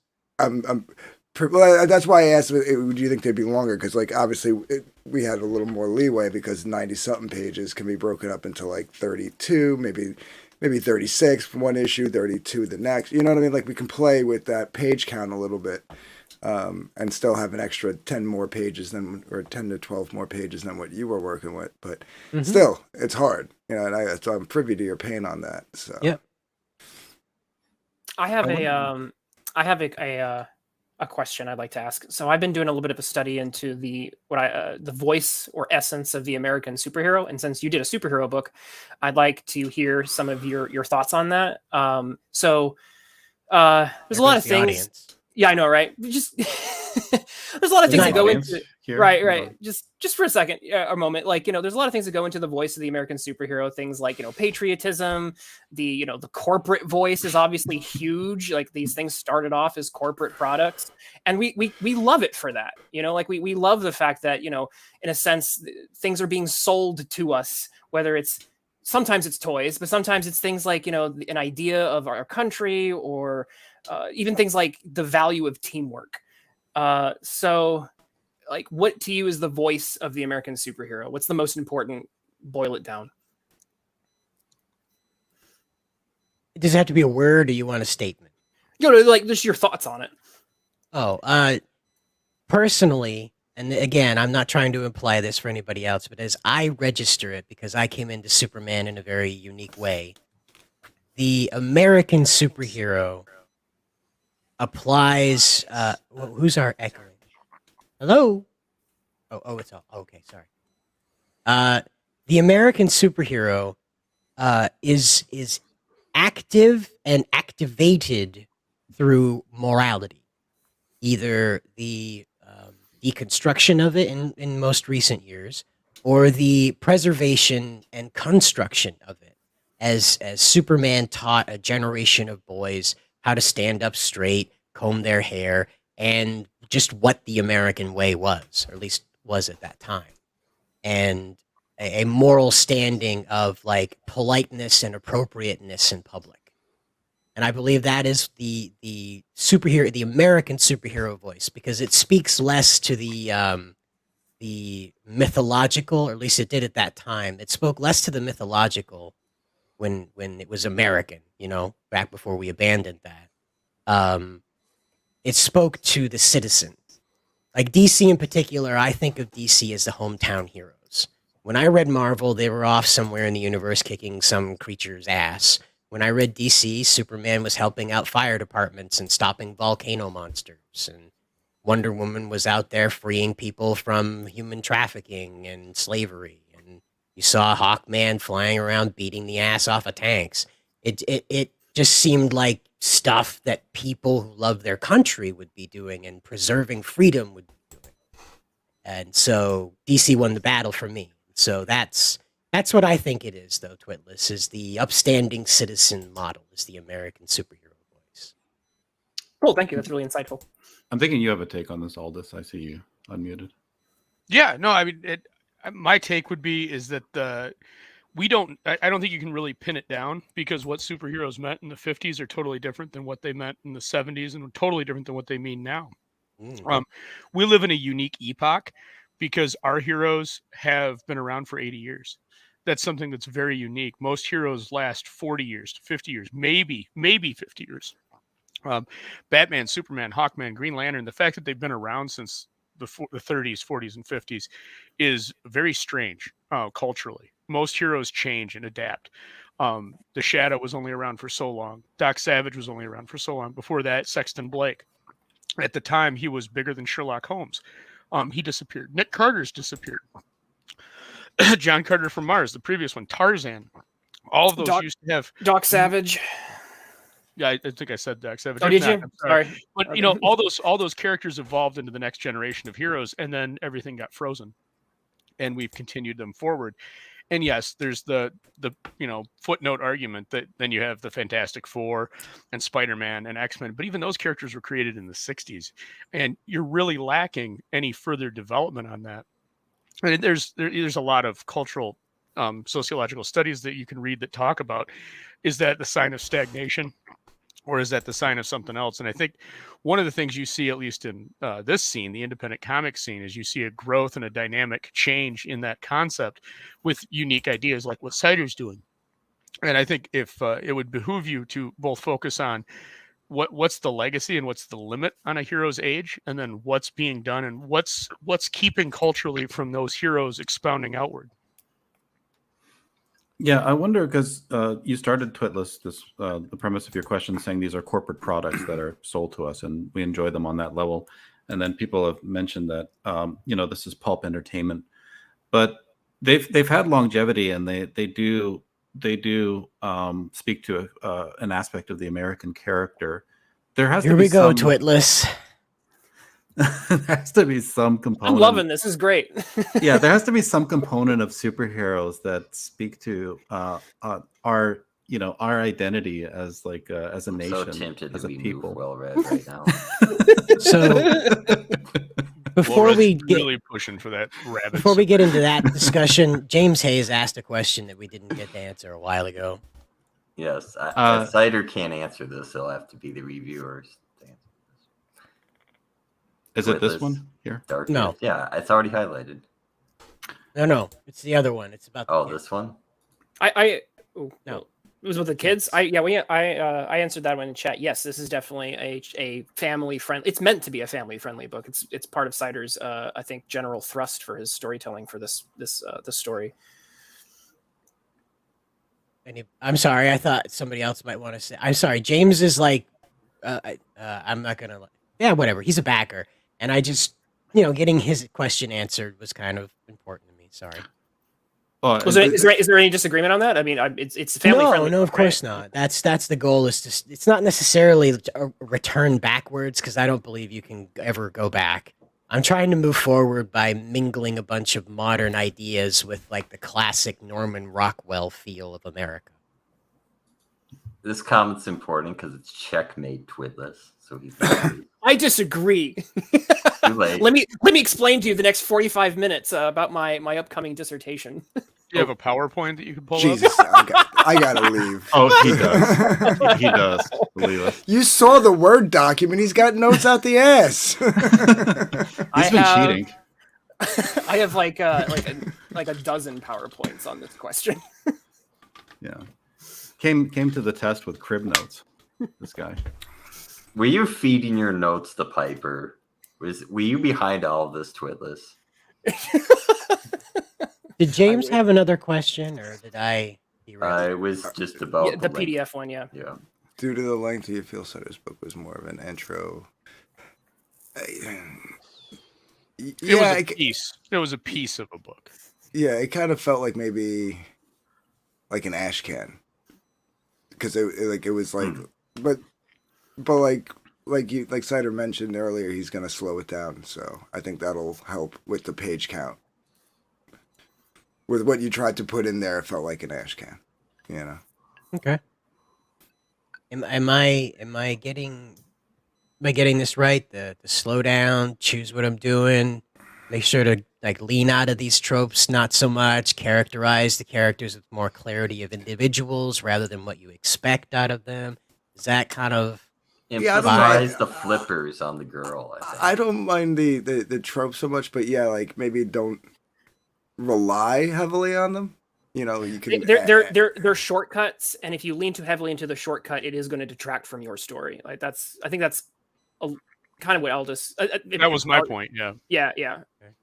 I'll make a suggestion. Given what I heard, maybe use the tropes as Easter eggs, but not crucial to understanding your story. Okay. That probably is a better option. all right? Is there more? I think that's what. Mike has more for you. Make sure you chew your food. Yes, 64 times before swallowing. Yes. We've definitely run late. Mike is in the chat. It is almost precisely 2 hours. Hitting up against that mark. Well, yeah. So I guess maybe just cap it with what I was asking earlier. Is that true that the hero archetype is strictly a corporate product, or when Bill Finger was coming up with Batman, was he also echoing a part of Americana and its I don't know, its characteristic soul when he was trying to define what exactly that. Well, he was lifting from Walter B. Gibson's The Shadow pretty heavy, especially since the first issue is pretty much a shot-for-shot remake of the book Partners in Peril. All right. So trailing all the way back, how far back can we trace these things that seem to speak to Gilgamesh. American Like, American? How Yeah, far I back mean, do you want to the go? first, yeah, Gilgamesh is what my answer would have been too. No, I mean, So the difference. if we're talking Medieval strictly like Americana, like American. Yeah, because I mean, we can trace this back to like Greek mythology and Right. old tales and things like that, but not I don't know. every culture has these So kinds of there's an I would important say format of entertainment. you've got like I mean, older like the Lone Ranger. You know what I mean? Like there's these characters that I Dick just look at Tracy. yeah, it's like an evolution. You know what I mean? Like one rides off the next, that rides off the next. You know? There's an important difference that I think that I've been exploring a bit, which is the fact that the function of the mythological hero. There's a lot of similarity between the mythological heroes and our superheroes, and obviously that can't be denied. But there Mhm. is, I think, a stark difference in terms of the function to as it pertains to the society, because Hercules was not made by the ancient Greeks to sell a bunch of Hercules dolls. Right. You know, there's a joke in the Disney thing. Oh, they made me an action figure, but like he was a part of their nation formation. He was a part of their understanding of reality. He was part of their religion to an extent. People do believe a lot in Superman in terms of idealism and so on, but Superman was made. Yeah, Superman was made by a corporation. I mean, made by two guys, but it was published by a corporation to sell products, and so there's an element that is not just mythological, but is also tied very much into the commercial at the very beginning. I think that element leads to a very a difference that I think is very interesting. Here's the thing. I don't like corporations, but I do like art, and I do like the purpose of marketing, art in marketing. I studied graphic design. Now, a less market-friendly Superman, for instance, right? So let's say he's not corporate made.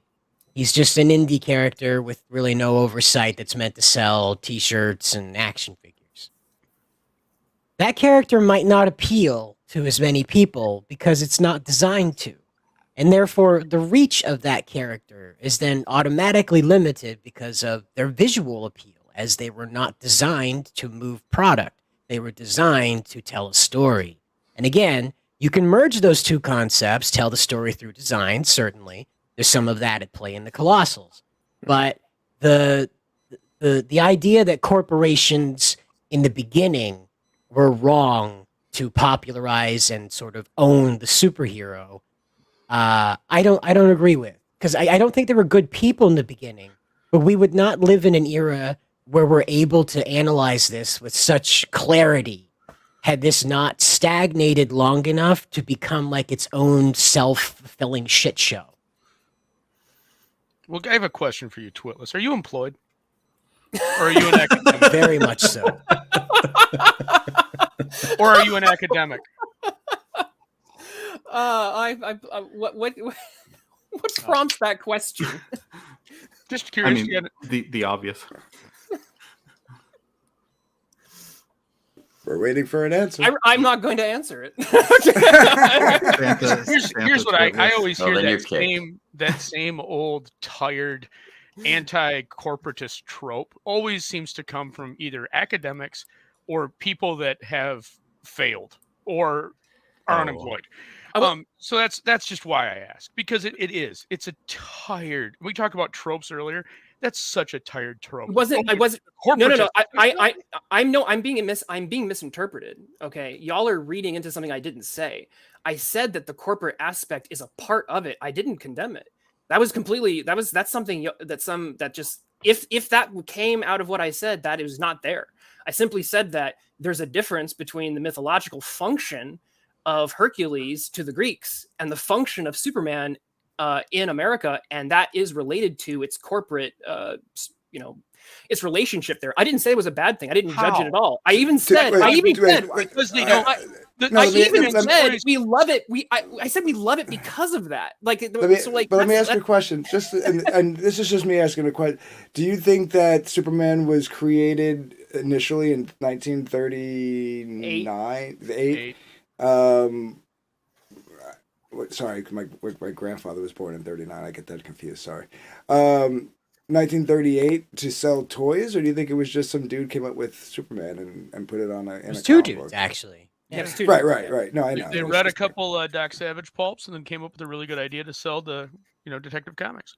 In bed And- over pillow talk. But like I said, I think the corporate aspect, regardless of whether you're condemning it or not, that came later. I think. I wasn't. That came- I was literally saying that we love.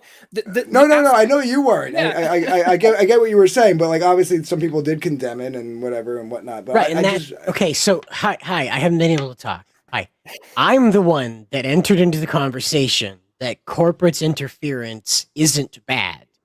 Twitless did not like put that out there in any direction. He merely noted that the corporate presence is obvious in comics, not that it's negative or positive. He merely noted it. I decided to make the case that it's good that there's corporate influence in comics. Twitless, you please put your lynchings away, gentlemen. The gallows remain empty to see you. No. I'm just. Damn it, we're having a hanging. That's why I said regardless. That's why I said regardless Burn of the whether you Pistols at dawn. condone it or condemn it. Like that's not. I'm just curious if you think like when these characters were created in the 30s and 40s, was that part of the plan then? Or do No. you think, no, right? I don't Simon think and so, Schuster never imagined Christopher Reeve flying Siegel. around in front of a blue screen. Siegel, yeah. Siegel, sorry. Yeah. Schuster's Right. Although But I'm sure Dark the Gift publishing is house would wrong. love to get their Ahmed hands says on it. so. I didn't make a point. I asked a question. That's just his default position. Yeah. No, what I was trying to say is that like some of the corporate things that like impacted comics are the reasons why we love things, like love elements of what we have.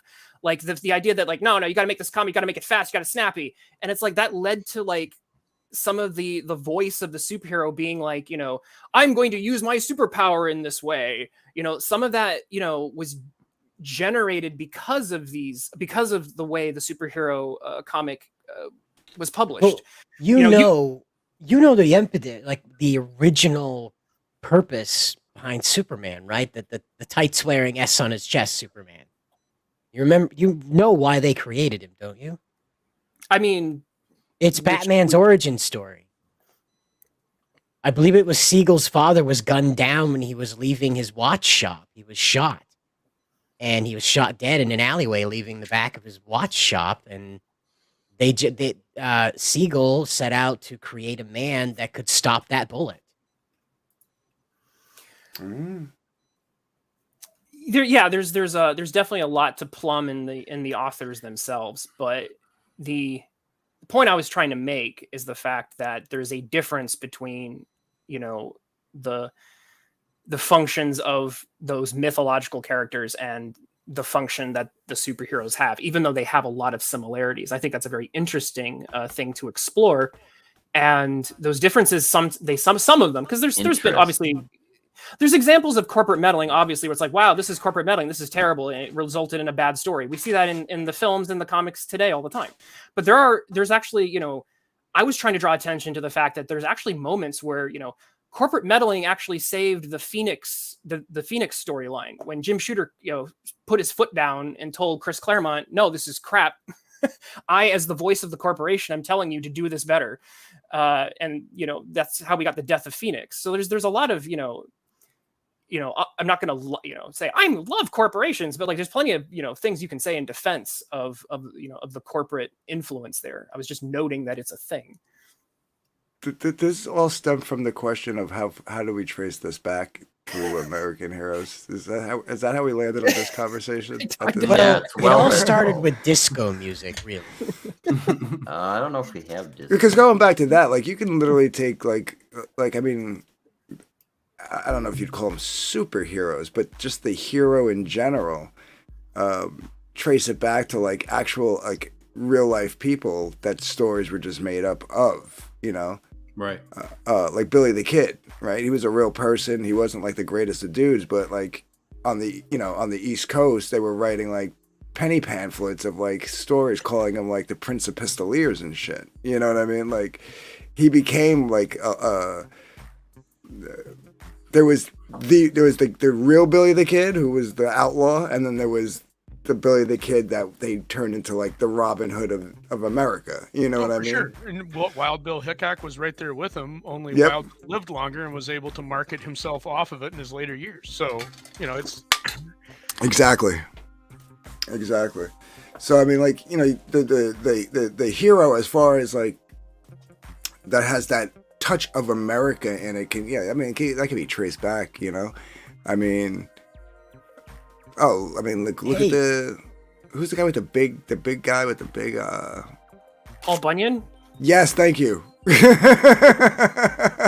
I that's couldn't the think of thing is name. that you got I'm officially Paul high. Bunyan. You got Paul Bunyan from the big guy. That's wow. the guy with the thing. Yeah.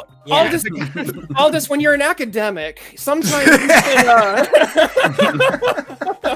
So sometimes you're smart enough to pick up on the these sixth signals. sense. the Bunyan sense. When you're unemployed like me. The thing is that the Colossals are all in Maine. They all live in Maine. Well, so there's this archetype of like wanting to have a figure that's larger than our reality, and is defiantly able to preserve, the innocence in our society, right? Like that was my takeaway when you said that Schuster, he wanted a man who could stop a bullet. It's like he wanted death to not exist any longer, and for the society to still remain pure, by being greater than its its real conditions. Current state. It's also its because they were current both state. nerds, and they identified heavily with Clark Kent, who never got the women, who were always chasing after the big buff guys. And so it was like, a little bit of a power fantasy of, well, I'm secretly, actually, not just a nerd, I'm also this demigod. Well, in these earlier Western heroes, I mean, these are the guys who easily, conquered the wild frontier. Daniel Boone and people like that. It feels like that's the trait that's common among the American archetype of superheroes, and like the whole thing about corporatism influencing that. I wonder if they would exist. Well, I'm presuming, based on how far back it goes, it would probably exist in this form even without corporations.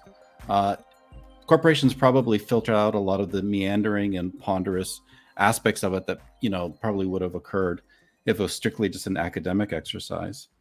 But I think we would still have the core elements. I mean, that's my sense. I agree with you there, Laura. Yeah. I don't know, man. I don't think without corporate intervention we would have Superman that can create a slightly smaller Superman to do slightly smaller Superman things. So I think Sider's got a point, because superheroes they happened in America for a reason. We had the economies of scale to disseminate them in the ways that only we kind of could for the amount of time that we did, and other nations chose, maybe chose not to, whatever you want to go with there, but it didn't happen there. Not on the scale, Name the top. Name your. I'm not to call. Name your top 10 Australian superheroes from Australians. Well, yeah, exactly. Like name your number one UK superhero, your number one French superhero, Italian. Like go down the list. We can draw parallel or connections to the story figures that we have here to older ones, but it's not necessarily universal in every society. I love my Australians, by the way. You guys are great. Lee Falk's the Phantom never had nearly the popularity here that he did globally. He's huge in India for whatever reason. The Ghost, they love the Ghost Who Walks over there, and they've still got like newspaper serials that go. So righteous. Cool. So I guess to bring it like full circle, after that discussion about the American experience and how corporations have furthered the superhero storytelling, that kind of draws back to your original point, Cider, where you wanted to have this personal experience writing this character, and you found this entrepreneurial opportunity to do so in Comicsgate. that is your corporate experience entering into your life and giving you the opportunity to write something idealistic that you felt would speak to you and to others. Right. That seems fair. Okay. Okay. Yeah. Everybody passes. Straight A's. Well read gets an F though, like always. Oh, jeez. I thought that was a great. You get an A in my book. Well read. Thank you. The book That was that a hasn't great- been a book that has yet to be released. Yeah. That was a great way to bring closure to that whole discussion. I'm a All right. just bitch slap Twitless.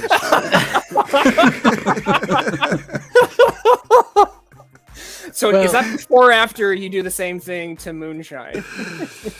Oh, it's gonna be a Three Stooges style bitch slap. Okay, just all of them. Well, I did want to say thank you very much to the panel here that offered suggestions, responses, critiques, and a lot of constructive critiques, by the way. Because I did learn a lot here, and I have a lot of notes to go through to make sure that number 2 performs better and number 3 is better than number 2 even. Anytime, man. Anytime. I still liked it better than Isom. Wow. What do Me you- too. Wow. Me too. Oh, thank Yeah. you. What are Yeah, your I mean- future plans? When can we expect more work from you and a sequel to The Colossals? The Colossals Part 2, I hope to have it ready by spring. As I said, we're just a couple pages into it now, and I can retool the script probably, not like lickety split, obviously, but, not too hard to wrench things around. And, springtime seems fair to be able to have this out. Again, it all depends on what's possible on the artist end, because I don't rush them. Whatever the page comes, it comes. That's how it works. I don't rush them because I don't want any. I don't believe that rushed art is good art. You know what I mean? Right. You're not worried about the late books pressure that typically gets doled out onto people, are you? Or is that a lingering concern, you think? It's not that so you're much trying the to late avoid? books. It's that I want to make sure that the book is just ready for color when we go to fund. That way, it's a slam dunk to the printer. Everything's ready to go. I think maybe 40 away from completing the physical fulfillment of everybody who turned in their surveys. If you haven't already, please do so. But yeah, that's yeah, right. Did I Cool. forget what I was talking about? I think I did. Well, thank you, Cider, for being Thank here. you. It was a great chance to talk about your book. Thank you to the panel. Amazing opinions as always. Sorry, Are you more gonna than let the 7. Are you gonna let the panelists shill whatever they're doing of late? Yes, please. Panelists, begin shilling. Twitless, what are you shilling? Academia? No. Unemployment? Perpetual I'm- unemployment? I'm shelling the values of the welfare system. Isn't it great? Living No, on the I'm- government dole. Yeah. No, I'm shilling. I finally got Indie Planet. I submitted this like so long ago, but Adventures of Omega Girl issue number 2 is available on Indie Planet for probably way less than I probably should have listed it for, because I make like nothing off of each of these sales. Did you put that link in the private chat with it? Oh yeah. Or just put it in the comments yourself. You're a mod. Yeah, give me a second. Classic superhero action in a futuristic city. Fiona Wolf definitely likes this one, so it gets her stamp of approval, which means you all should love it. Also, Omega Girl fights a muck monster, so who doesn't want that? And a speedster, so there's my coding of super speed there. But it's got 4 stories again. So if you get 2 issues of Omega Girl, I think I jammed in 8 stories total. So definitely moving at an aggressive clip. I know you guys are going to like it, so check it out. When did that go up? I think it was right around Thanksgiving. So right around when All right. everyone's on the holidays. Yeah. Cool. I have terrible timing. Thank you, Twitless. Aldous, is there anything you'd like to promote? Yes. Rocket Magazine issue number 2 is currently in demand on Indiegogo. It's 120 plus pages featuring 20 plus creators, artists, writers. There's interviews, tutorials, short comic stories that are exclusive to the magazine, and multiple graphic novel previews, each presented with a short intro provided by the creator. So be happy to have everybody check that out. Yeah, I gotta grab that. Is it shadow banned? It is shadow banned. I'll send you the link. Wow. Yeah, because I'm trying to find it. I can't. There's the link. Cool. How long has it been in demand? We closed out last Tuesday. What are the plans for in demand? Like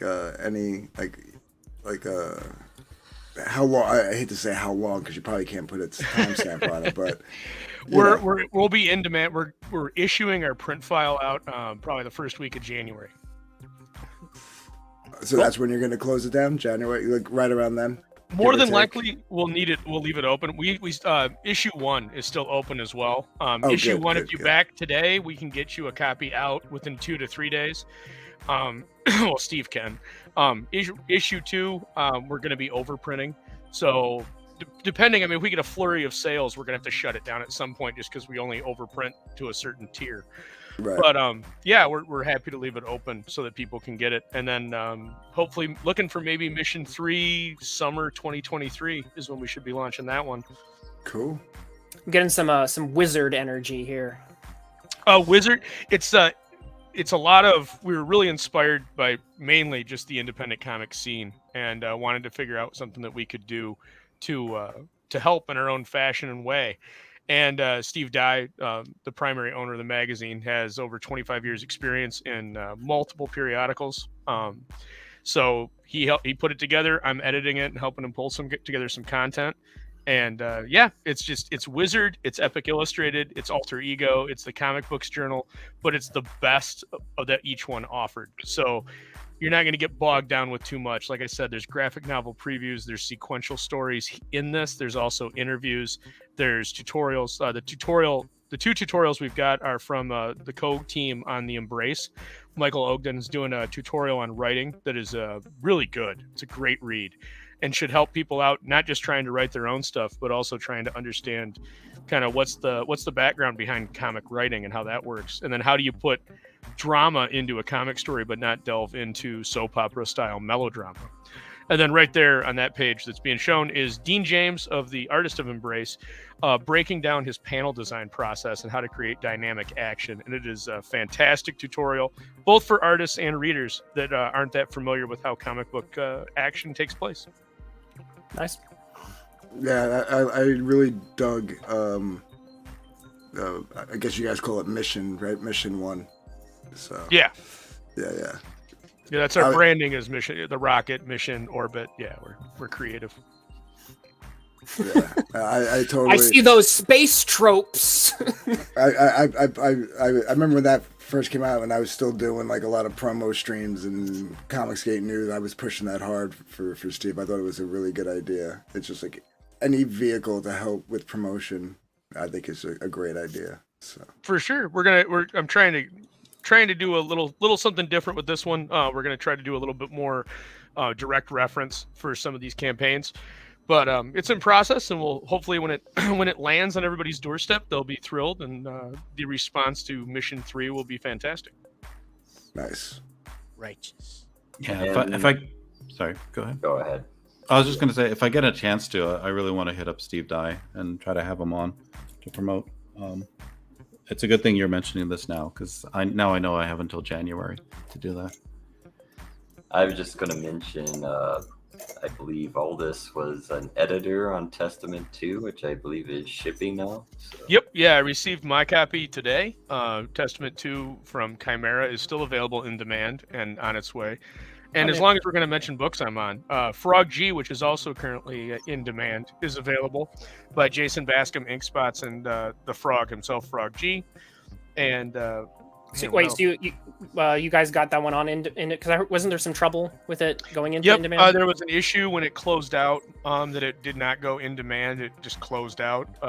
They worked with Indiegogo and got it back up, so it is back in demand. Okay. Yeah. Cool. Yeah, I was glad to hear that. All right. Dark Gift. When are you going to ship your book?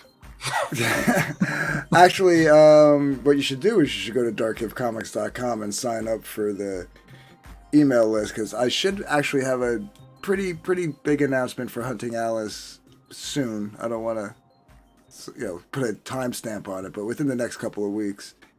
And I also have a pretty big announcement for Lightbringer 2, which somebody would probably be happy to hear. Vic King. Yeah, sign up right there, and then you'll get pretty much everything. I've been getting hit up by so many people to do promotion, to come on and do promotion again. I think next week I'm gonna do like a open mic style promo thing. So for those people that have reached out, I will give you a heads up notice on what day that'll be. And everybody can come on and show, rather than me try to schedule 7 different shows. I think that's the best way to do it. So yeah, that's basically it. Go to darkgiftcomics.com and subscribe at Dark Gift Comics Presents. Cool. Everybody should go do that. And Hassan Fefa, I don't think you have anything to promote, do you? No. Other funny, other than that dish. Yes, it's delicious. Look at this filth. What is this? What would you like to know? Is this? Would you feed this to pigs? I mean, what is this? You could. It looks like mashed potatoes. That much I got. I think that's supposed to be a steak, but It's not a steak. It is a reference, and you have to know the lore. Yeah. Oh God. More lore. Get Puma Fist in here to tell us about lore. It's game meat. It's gamey meat? It's game meat. Gaming. Okay. I'll just assume you said that. All right. So I think Tuesday we're doing Mavericks. Everybody's invited to come back for that. And look forward to more stuff. I just got my Mavericks. Yes, we'll be inviting you. Yes, I'll be happy to come back to talk about global frequencies Mavericks. Oh, cool. Now we have 3. The other one was Finatra. He wants to do it on Tuesday. Hell yeah. That was easy. Yeah. Actually, I think Haas and Pfeffer too has it. So crap, we're No, gonna I have don't. 4. Oh, No, okay. that's okay. I don't need to be there. Well, I mean, you have this wonderful dish to keep you busy. So Okay, everyone, the stream is over with. So good night. All right. Have a good night, everybody. Oh, that ended horribly. You idiot.